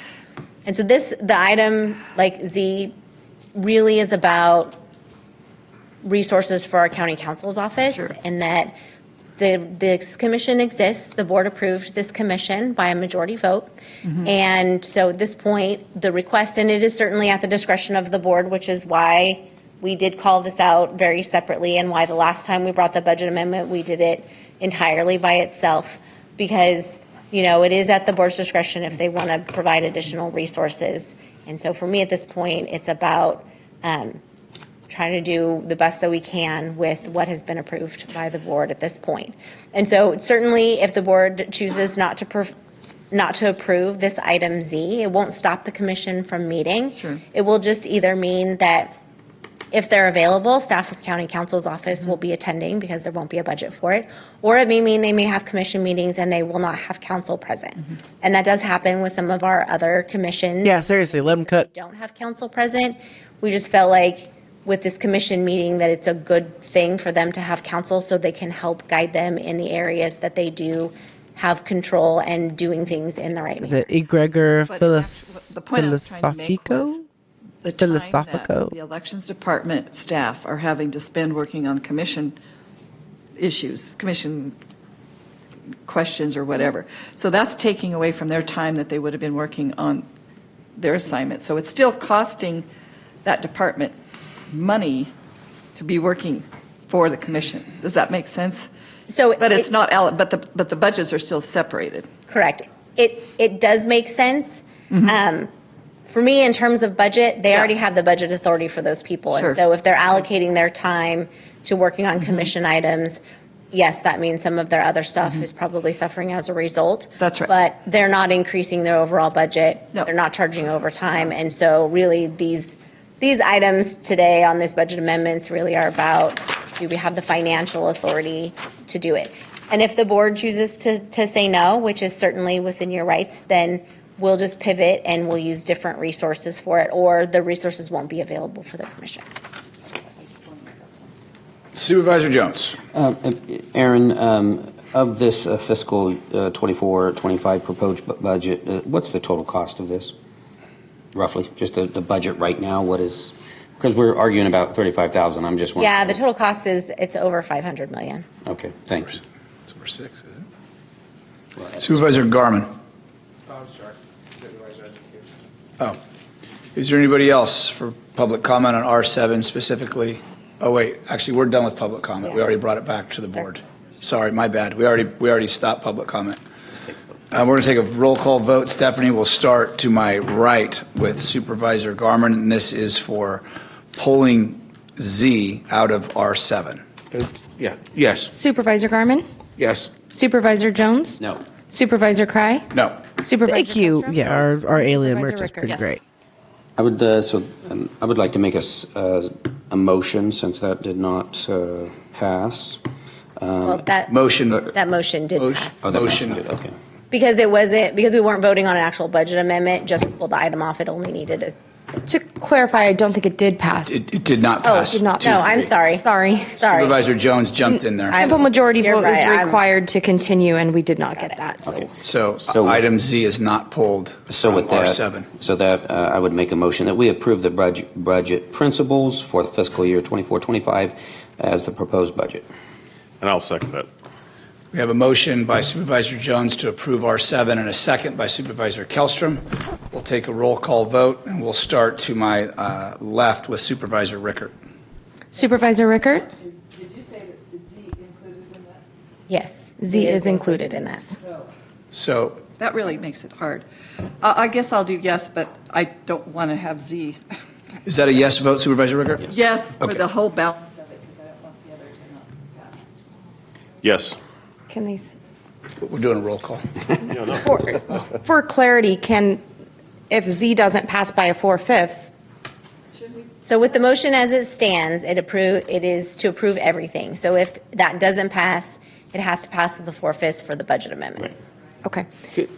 So this is for everything. The other motion didn't pass. Since this is so confusing, can I make a substitute motion? We're voting. We're We're in the middle of voting. We're in the middle Sorry. of voting. Of course, you're bullies. I forgot. Yeah. Okay. Hey, please stop from the floor. Just for clarity's sake, Get him, Tim. motion can be made No, if not- a motion is on the table. We're already voting. No, there's no substitute motion, correct? We're voting on R7 as a block. So Supervisor Rickert? All of it. She already said yes. Yes to pass the entire. Supervisor Kellstrom? Yes. Supervisor Cry? Yes. Supervisor Jones? Yes. And Supervisor Garmin? No, you guys cannot bully me around. Passes 4/5. Passes 4/5. Thank you. We love you, Tim. We love you. Address it, Supervisor Garman. Like this is about bullying. I mean, this is. I mean, I don't. I mean, because we're talking about a code of conduct, and let's have the brief discussion. Because I just don't want to let it go. Like, if you feel bullied, I am sorry. Like, we were doing a roll call vote. I don't know. What could I have done to make you feel more safe and secure? Very rushed, very unclear. It was. You have to admit that. No, because it wasn't unclear to me. Why didn't you just say, why couldn't we come back and just heard the Z item today if that's what we absolutely had to? That was going to be my substitute motion. Hear them separately. I obviously support everything else on there, but I will not be pushed into a vote that I morally cannot stand behind without the right information in front of me to vote on it. And I'm sorry, that's how I feel. I feel like I was pushed into having to say that. But and I'm not going to let my convictions, I'm not going to let you guys change my convictions. I will not do it. No, I agree with, and I applaud you for sticking to your convictions. But when you say pushed versus bully, like bullying is kind of offensive. Like bullying, like hello, Dad. Elected officials making a vote. If you feel bullied, I can't help how you feel. But I don't think there was any bullying. Okay, moving on to R8. Hold on one second.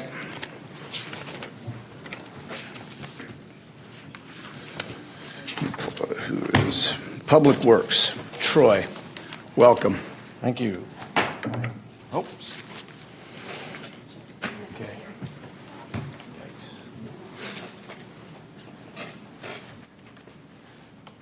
Okay. Chris, get a Red Bull, Chris.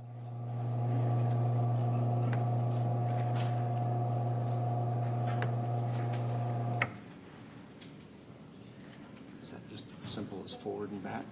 Okay.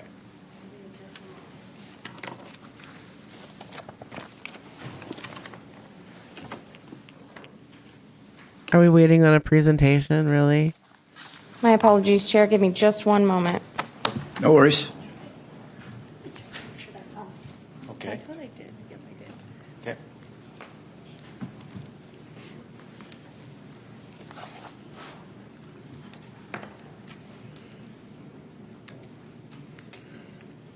I'll go as fast as I can because I know Stephanie has a basketball game to see tonight. Please. She's not making it. We need more chaos. Our chaos meter has yet to be filled. I don't know. If it's a junior high game. High school state championship. It's the playoff. Oh, it's a Foothill or Shasta? Enterprise. Enterprise. It's not her fault, Enterprise, but you know. Hornets. Go Hornets. Okay. Wait just a second. It should come up. I think Chair Cry is outnumbered. There are 2 Hornets on this dais. I root for all the kids. So 1 Cub, two Hornets to 1 Cub. You know what's going to happen. Okay. Good evening, Chairman Cry, members of the board. Troy Bartlome, Director of Public Works. Before you did, well, this afternoon, or this evening, is a request to approve 2 budget amendments that will provide for determining the future disposition of the county courthouse and site. This one's mine. All right, what are we going to do with the county courthouse? Operation in the new courthouse across the street on February 20th, 2024. That's last week. In accordance with the Memorandum of Understanding between the county and the State Judicial Council, ownership of the courthouse will revert back to the county 120 days after the notice. Sell it to Bethel for the new courthouse. That's what they did with their convention center. The CO's office, and they still have not filed their notice of completion. So that 120-day time has not started yet for us to take on ownership. So we're hoping that's going to happen sooner than later because some things are still waiting on that. So what is to become of the courthouse? It's best I'd like to start with some history here. The courthouse is a unique structure. It's a multi-story, 77,000 square foot building that was constructed in 2 phases, 3 if you count the old jail. The main portion that fronts Court Street was constructed in 1956. It is a reinforced concrete structure with a stone facade and interior walls constructed of lath and plaster. At the time of the construction, the existing courthouse at the time remained in use. They can't have just something behind on there the that says courthouse or to the fucking north, west, south. which we call the main part of the courthouse now. So just west of there, when that main part was built, the existing courthouse stayed in operation. In 1966, that old courthouse was demolished and replaced with what is now referred to as the Courthouse Annex. This is a composite structure consisting of reinforced concrete, structural steel members, metal stud interior walls, and a ceramic tile facade. The annex accounts for approximately 29,000 square feet of the total 77,000 square feet. Now, the old jail that's off to the side of the annex there, shown in blue, that was constructed in 1939. It was funded by the Federal Emergency Administration of Public Works to accommodate the increase in population due to the construction of Shasta Dam. The facility functioned as a jail until August of 1984. Since then, it has been used for storage, and until recently, it was used to accommodate prisoner transport to and from the jail to the courts.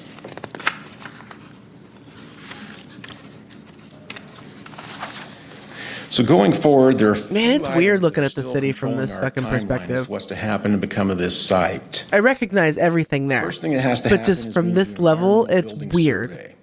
This will give us the needs. Environmental survey needs to be conducted. We need to do an environmental survey. The resulting work from that environmental survey will do an operations plan, or a plan is what to do with what is found in that building. Whether or not the courthouse is demolished or repurposed, it'll still be necessary to do this building survey. We have to survey for the presence of lead, hazards containing building materials, asbestos, and any asbestos present. The future disposition of the facility will dictate the work plan that comes of that survey. The survey may proceed as soon as the sampling and testing will not be limited by any of the building occupants. So as soon as we can have access to the building, we can start that. We do have an environmental consultant already retained to start this work, so we just have to give them a notice to proceed, and then we can get going on that. Concurrently, the data cabling in the downtown area must be accommodated for. That's shown in yellow. The yellow shows where the existing conduits are now, and the yellow dots show existing pull boxes for that conduit. The cabling for the county computer network was in place long before the construction of the administration center. At that time, many of the county offices, including IT, operated out of the courthouse. The courthouse is still a hub for data in the downtown area. The fiber is old and limited in bandwidth. It needs to be replaced, if not relocated. This will need to be taken into consideration when determining what is to become of the courthouse. Finally, there should be a proper engineering and architectural analysis as to the feasibility of any proposed uses to the courthouse or the remaining site. Now, there's a few options that we can consider. The fact that the courthouse was constructed in phases provides for unique alternatives. Since the main portion once stood alone, as well as the old jail, there are clear demarcations between the different building sections. This would accommodate partial demolition. That makes it possible to, 1, demolish the entire facility, 2, maybe Right. Can I stream from an alien ship? Or 3, do some kind of combination of demolishing the old jail in the annex, or perhaps the old jail in the main courthouse portion, and renovate the remaining. Now, there's possible uses for the facility site. If we demolish the whole thing, it could potentially be used for a park, or we could just put native landscaping back. There's always a need for parking. I could do a parking garage, be rather expensive, or just simple a parking lot. Cost and feasibilities for options, potential uses of the facility and or the site need to be finalized. Now, there's one last potential use of the site that has, I'm sure, garnered a lot of attention, especially as of late. And what I have a picture here for you for is to renovate that site for the potential use of maybe someday a jail expansion. The county is contracted with DLR architects to work on a schematic design for the potential jail. Big blue arrow right here shows their conceptual representation of this potential jail. Again, this is a concept, but they have done enough work to establish, a size, what they could use. It doesn't have to necessarily be there, but again, they have come up with this schematic design. So what is shown there at the blue arrow represents a possible 3-level, 85,000 square foot, 129 bed expansion. This expansion also would account for kitchen and laundry facilities to accommodate both the existing and the expanded jail. So the concept right now is to serve kitchen and laundry for both the expansion and the existing jail out of that one facility. Again, the proposed budget amendments before you today will provide for moving forward with finalizing what is to be done with this entire site, with the courthouse and the courthouse. It's the only thing that makes both sides happy is a new jail. That concludes my presentation. I'd be happy to answer any questions. Anybody have any questions? Supervisor Jones. Thank you, Troy, and thank you for doing a walkthrough already. And I've walked through the building recently several times. And of course, I've been in the building dozens of times throughout my lifetime. And so I wanted to kind of start the top. My Lord, they don't know what fiber means. What purpose this particular piece of property may have, or any possibilities of saving a portion of it. And then serving on the at-home committee, there's been a big need for what we're doing with inmates as they are released from Shasta County Jail. So what I was proposing, if the majority of the board so feels the need, to start looking into the possibility of demolition of the 1934 jail and the 1966 annex, and save the 1956 original portion of the courthouse for a post-release supervised jail facility or post-release services.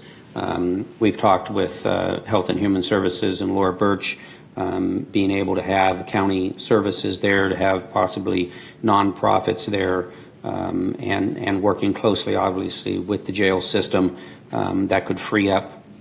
One, it could improve inmates' lives as they exit jail, but also it may speed up their incarceration, and that might make room for more jail bed space as well. And so I would. You want a higher turnover rate? What you say? That I know we have a little bit of time before the courts completely exit the building and it becomes the property of Shasta County. But that was a thinking. As we walk through the old courthouse, it's still in very good condition. It was built very well. And while we may not maintain it or keep it indefinitely, I think there's going to be some very valuable use that we could get out of that building. And I think as you mentioned in your presentation, it's probably somewhere in the 40,000 square foot range, if I'm not mistaken. Yes. What did I say? 77? Yeah, about. What would that be? It was 47,000 square feet. Pretty good size, 3 levels with a basement. I know the boiler would need to be relocated and some work, but because it was freestanding, it isn't going to be a huge cost to make it freestanding again. And so there are some possibilities with that. I don't think today we have to fully finalize what the ultimate purpose for that building would be, but I think we would need some directions today from the board as to the possible demolition of a portion of that area, all of that area. I had an inkling to consider saving the old original jail, but I know it is in very bad shape. It's declining quickly. It really would not be able to foreseeably be maintained for something usable in the future, and so I would say that would have to go as well. And so that's kind of my recommendation, is to move forward on a plan to demo the old jail, the 66 annex, and save the original courthouse. Is that in form of a motion? And I would put that in a form of a motion. So are you going to go ahead and approve the budget increases? Yeah. Okay. Yeah. Then I will second that. If I might say something here, what I have before you today is budget amendments that allow that to happen, but it definitely would be sufficient for us to go down that road and to, once we get the environmental surveys done, definitely come back with hire an architect or someone to make sure and evaluate and let us know what direction, to evaluate that concept. So yeah, and my idea here with the old courthouse is very minimal remodeling, keep the cost down extremely low. We can utilize the spaces that are there, I think, quite well, and so we'll really be cautious of keeping the cost down as best we can. So, CEO Rickert, so the motion, we don't necessarily have to vote on that because it sounds like Troy can do that just on his own within the parameters. I can bring forward a contract or something of that nature. Yeah. Is that something we have to vote on, Alan? Or is that something that Troy just can do? I mean, we're just examining at this point and coming back with recommendations. Right. We're okay. Okay. Supervisor Rickert, further discussion. I have yet to tour, and I think, Tim, we're going tomorrow, correct? And I want to be able to look at it. I remember having this conversation more than once with Matt Pontus, who looked at it very carefully and closely. He felt that it all needed to be leveled. So that was his opinion. But before we decide to move forward with retrofitting or remodeling, I think we really need to get a super expert in those kinds of buildings to come in and really evaluate it. That's my opinion. I'm really concerned about. I mean, you're talking about 1964. Did I hear that correct? No. What was built in the annex? 66. The original was built in 54 or 56. Well, what I'm saying, but that's still a 60-year-old, something in 64. Well, no. Okay, so anyway, it's a lot of years. A 36 plus 60-year-old building because if it was built in 64. My point is that's a lot of years of wear and tear. And is it really worth throwing a lot of money at something that could be very expensive that is still a 60-year-old building is the point I'm trying to make. And is it more cost effective to really evaluate and see if we could build something? If it was in 54. That would be maybe more efficient and then it would be a 70-year-old building. I think that's what he'll be looking at. But I'm just saying. Yeah. As you said, I mean, we do need an expert to determine that. I can't say one way or the other. True expert to come in. So is there any public comment for R8?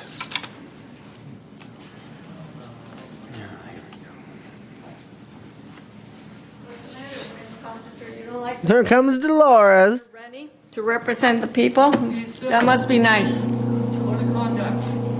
Oh, be quiet, Lori.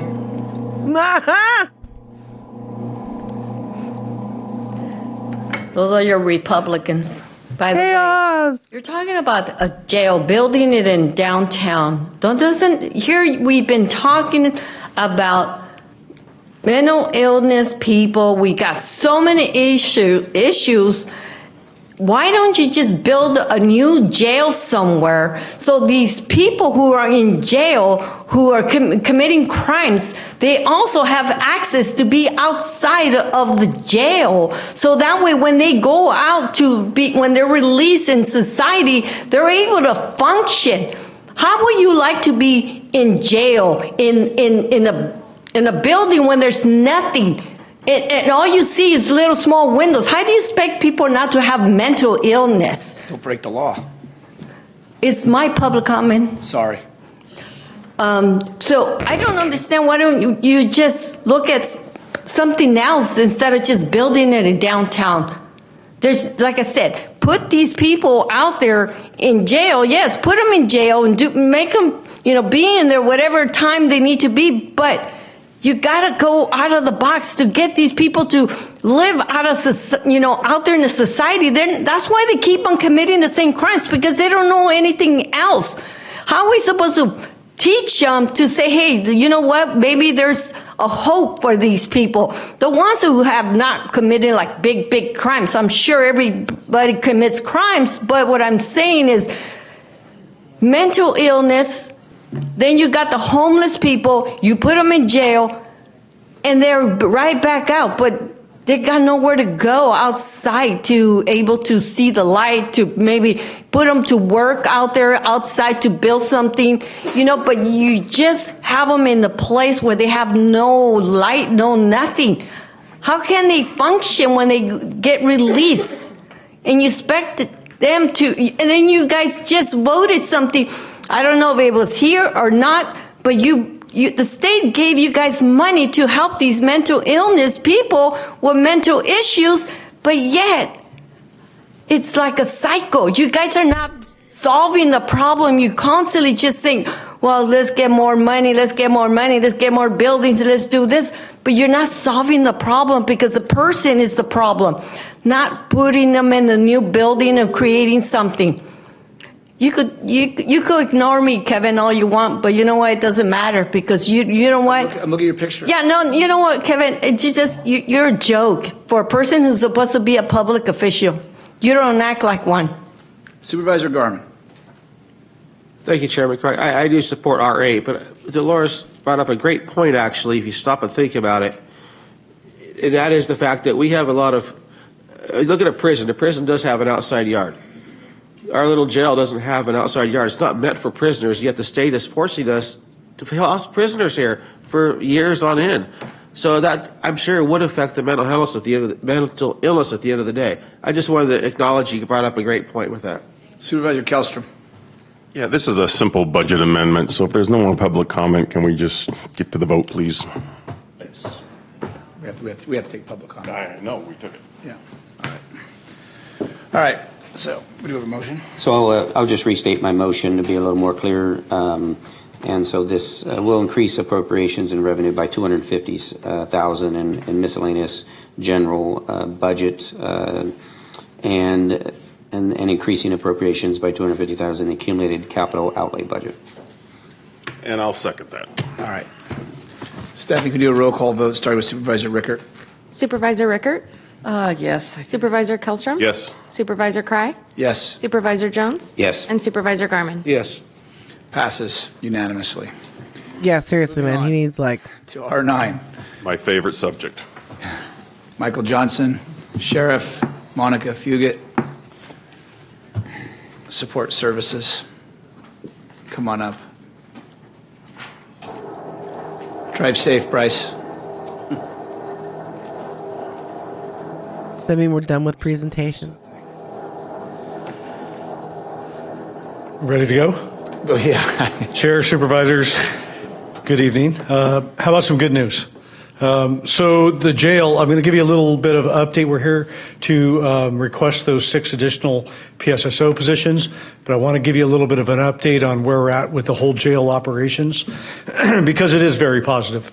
So just several months ago, we were having a crisis and that floor was shut down, and we had a vacancy of up to 25 to 27 positions.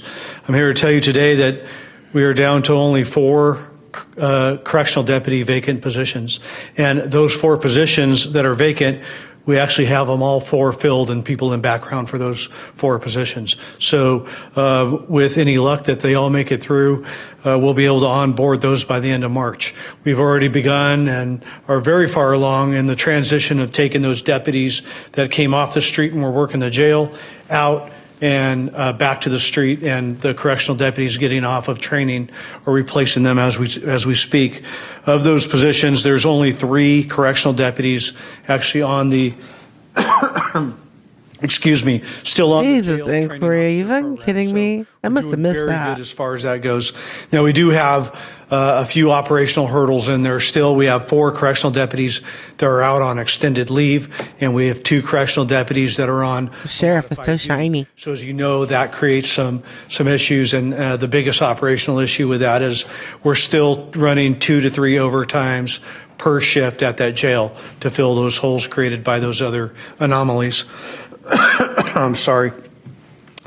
And just kind of to give you an idea of the jail capacity now, in January we were running a daily average population of about, thank you, of about 410 inmates per day. That fluctuates, sometimes much higher, sometimes much lower. The average is 410, which is, almost double to what we were running when we had the floor shut down.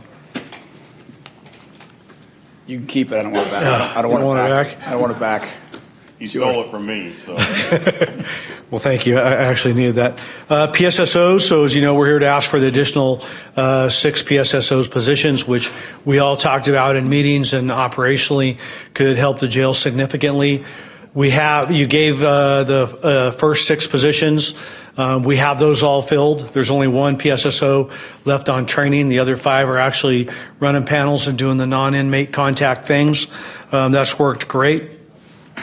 So the next 6 positions that we're here asking for today, I have 4 of those PSSOs already identified, just waiting the allocation of those positions. They just have to get through the background process, but they've already been through the initial screening. I have 2 additional sitting there waiting to be initially screened and put into background. And on top of that, we have a small stack of PSSO applications that haven't even been screened yet in case some of these fall out in the background process. So that is all very positive news. I applaud the Board of Supervisors, the county administration, my recruitment team, and my staff all working together and getting us there, because that's really a good thing that's going on in the jail. And my son, who works for RPD, is now not pestering me so much about holding the custodies that he brings and books in our jail. That's a good thing as a dad, too. Court transportation is underway and going. The courthouse open, that caused transportation to kick in and bringing inmates on a constant basis to and from the new courthouse. I cannot tell you that that's actually going smooth, because it's not, but we didn't anticipate it would initially. There's a lot of growing pains and hurdles with that, but I can tell you it's happening, and we're working through that. A lot of credit to the pre-planning and preparation for that operation to take place, and credit to our marshals as our partners helping make that happen. The deputy sheriff custody positions, I'm going to term it as that, because if you remember, those are the add deletes that we talked about for the transportation, for the alternative custody program. We're ready to move forward with that and start filling those, if you remember, as a retention and a career builder type of matrix for our staffing over there. That's currently in meet and confer with the county and with personnel. So as soon as that concludes, we'll start filling those positions and backfilling correctional deputy positions accordingly. And finally, morale at the jail, a huge difference in where it was. It's going really well. I can tell you that I can't underestimate the value of having those sworn patrol deputies come into the jail and establish some more structure and working conditions that have been going on. And that's just not me, and that's not a slight at our correctional deputies that are there, because they're the ones that actually told me what a difference that has made inside of the jail themselves. So as we move forward and down the road, I think it's going to be super crucial for the Sheriff's Administration, along with you, the Board of Supervisors, maybe to look at putting in a couple of those positions as permanent to help run those shifts, because it's really made the difference in that jail. They've repainted in the jail. They've cleaned up all the storage areas. The full Sally port is in use. There's no more storage in the parking spaces. We've decaled it. It looks professional. It doesn't have teal colored doors and look like it looks like a jail now, and it's very professional. I'm actually pretty proud of that. So all in all, great things going on at that jail. Appreciate the support and appreciate the patience and finally getting there. We're pretty stoked that it's going the right direction now. And I'm going to bring up Monica to fill in the rest of the gap with the 6 additional asks here. Afternoon, Chair Cry, members of the board, Monica Fugit, Director of Support Services. Not much to add from me here. The salary resolution, which is attached to the item, will add the positions requested effective March 10th. At that point, the sheriff can begin filling those positions with the candidates he's already identified. And then just to touch on the topic of the meet and confer process, that's related to job classification changes. It was a positive discussion that we had with them, so I think we're moving forward on that and should be wrapping that up soon. Yeah, jails are great for tourism. Supervisor Kellstrom. Yeah, thank you, Sheriff. This is you're right. This is awesome, great news, and your correctional deputies, everything you've done is fantastic. The little part of the PSSOs, that's kind of my baby. So I told you that if it helped and it worked, you get all the credit. So you get all the credit. I'm glad it didn't fail because I would take all the blame if it did. My Lord. You got rid of the color from the jail and made it white. How colonizer of you. Motion by Supervisor Kellstrom, seconded by Supervisors Rickert and Garment, tied. Tie. Super important for the notes and the minutes. Yeah. So, Can we get clarification on 1 second? yes, absolutely. Flip a coin. I don't care. Supervisor Garment. You go ahead, Tim. All right. Ladies go first, don't they, Tim? No, I'm just saying you're in queue. What was the clarification? It's okay, Mary. I need one No, I'm going to supervisor give it to second. Supervisor Garment because I want him to feel heard. So Supervisor Kellstrom first, Supervisor Garment seconded, and then Supervisor Rickert seconded and halved it. Okay. Supervisor Garment. Thank you, Chairman Craig. Sheriff, thank you. You're a great leader over there, and we couldn't have gotten there without your help. Just keep up the good work, and I'm just amazed at what you've been able to accomplish in the last 6 months. So really, really appreciate it. Our community appreciates it, and keep it up. Before we take a vote, would anybody like to come up and public comment for R9? Well, I just want to say thank you, Sheriff Johnson, because as you know, I had to give up an employee that came. And Korea, I feel I've radicalized you a little bit over the last couple of streams. Yeah, one of my boys. So anyway, I just want to thank you, and this is really important that the public is aware of the strides that we've made here as far as public safety. But he can seriously eat a bag of dick. Supervisors, with all, I know you've had a long day. I've been watching too, and I know there's a lot of controversy and a lot of division in the community. I'm hoping this can be a positive thing for the community and a show of us all working together and getting this accomplished. We're not wholeheartedly there, but we are way down the road from where we were, and we're headed the right direction. So thank you all for your support with that. Thank you, Sheriff. Stephanie, we'll go ahead and just take a vote. All those in favor? Aye.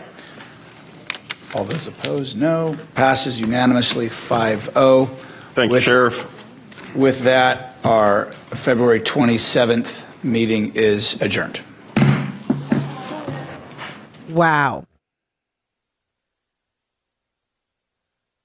You being grouchy.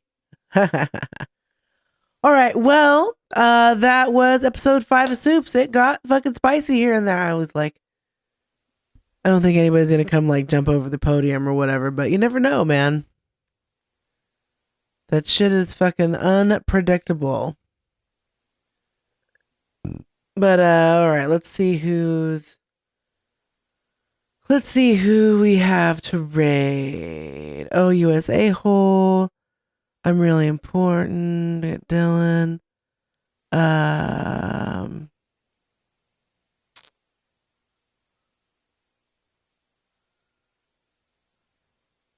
No comment check. Where you guys want to go? What was that? Oh, I'm gonna angry fucking Turkish out there wrecking shop, dude.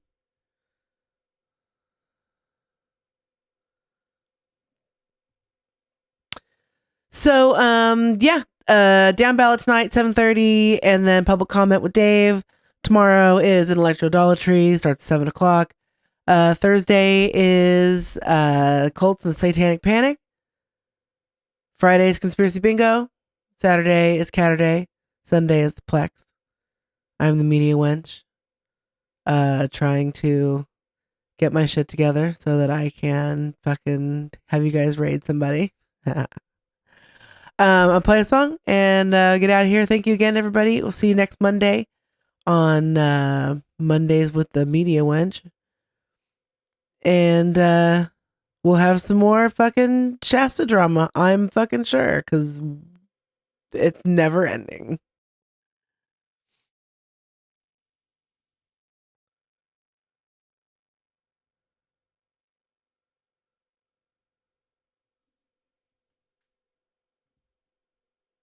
All about the Constitution. Truck balls, beer cans, southern draws, Dodge Rams, duck calls, hot dams, recalls, sweet yams, big trucks, big guns, Fox News, reruns, 6 ducks, maximum, Bud Light, platinum, helping save the planet so my beer cans flatten them, thick fog, 6 dogs, quick frogs, big logs. Never read the Constitution, but I read a ton of hick blogs. Yes, I do, every single day. I like country toys, mudding and going on runs. You know I love it. The Lord is my shepherd and I'm gay for his son. With my old dirt gun. With my old dirt gun. With my old dirt gun. With my old dirt gun. With my old dirt gun. I'm a country boy, just trying to have some fun. Just me. I like country toys, mudding and going on runs.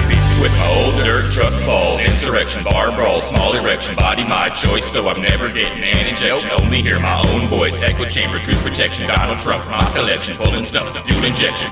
No such thing as self-reflection. Why would I? All I practice is deflection. I'm perfect, and I guarantee between you and me, the Dominion voting machine stole the presidential election. I like country toys, mudding and going on runs. The Lord is my shepherd and I'm gay for his son. With my old dirt gun. With my old dirt gun. With my old dirt gun. With my old dirt gun. With my old dirt gun. With my old dirt gun. I'm a country boy, just trying to have some fun. Every single day. I like country toys, mudding and going on runs. With my old dirt gun. The Constitution is the patriot solution, and the perfect thing I need to placate my delusion. I roll that poll because I don't give a damn about pollution. Nope. And I did that. I already mentioned that I ain't read the Constitution. If you think you can get away from a patriot like me, well, hell, I disrespectfully agree. I'll give you a head start before I have my fun. Boy, you better run. Old dirt gun. From my old dirt gun. From my old dirt gun. From my old dirt gun. Boy, you better run. From my old dirt gun. I like country toys, mudding and going on run. My favorite thing to do. The Lord is my shepherd and I'm gay for his son. With my old dirt gun. With my old dirt gun. With my old dirt gun. With my old dirt gun. I'm gay for his son. With my old dirt gun.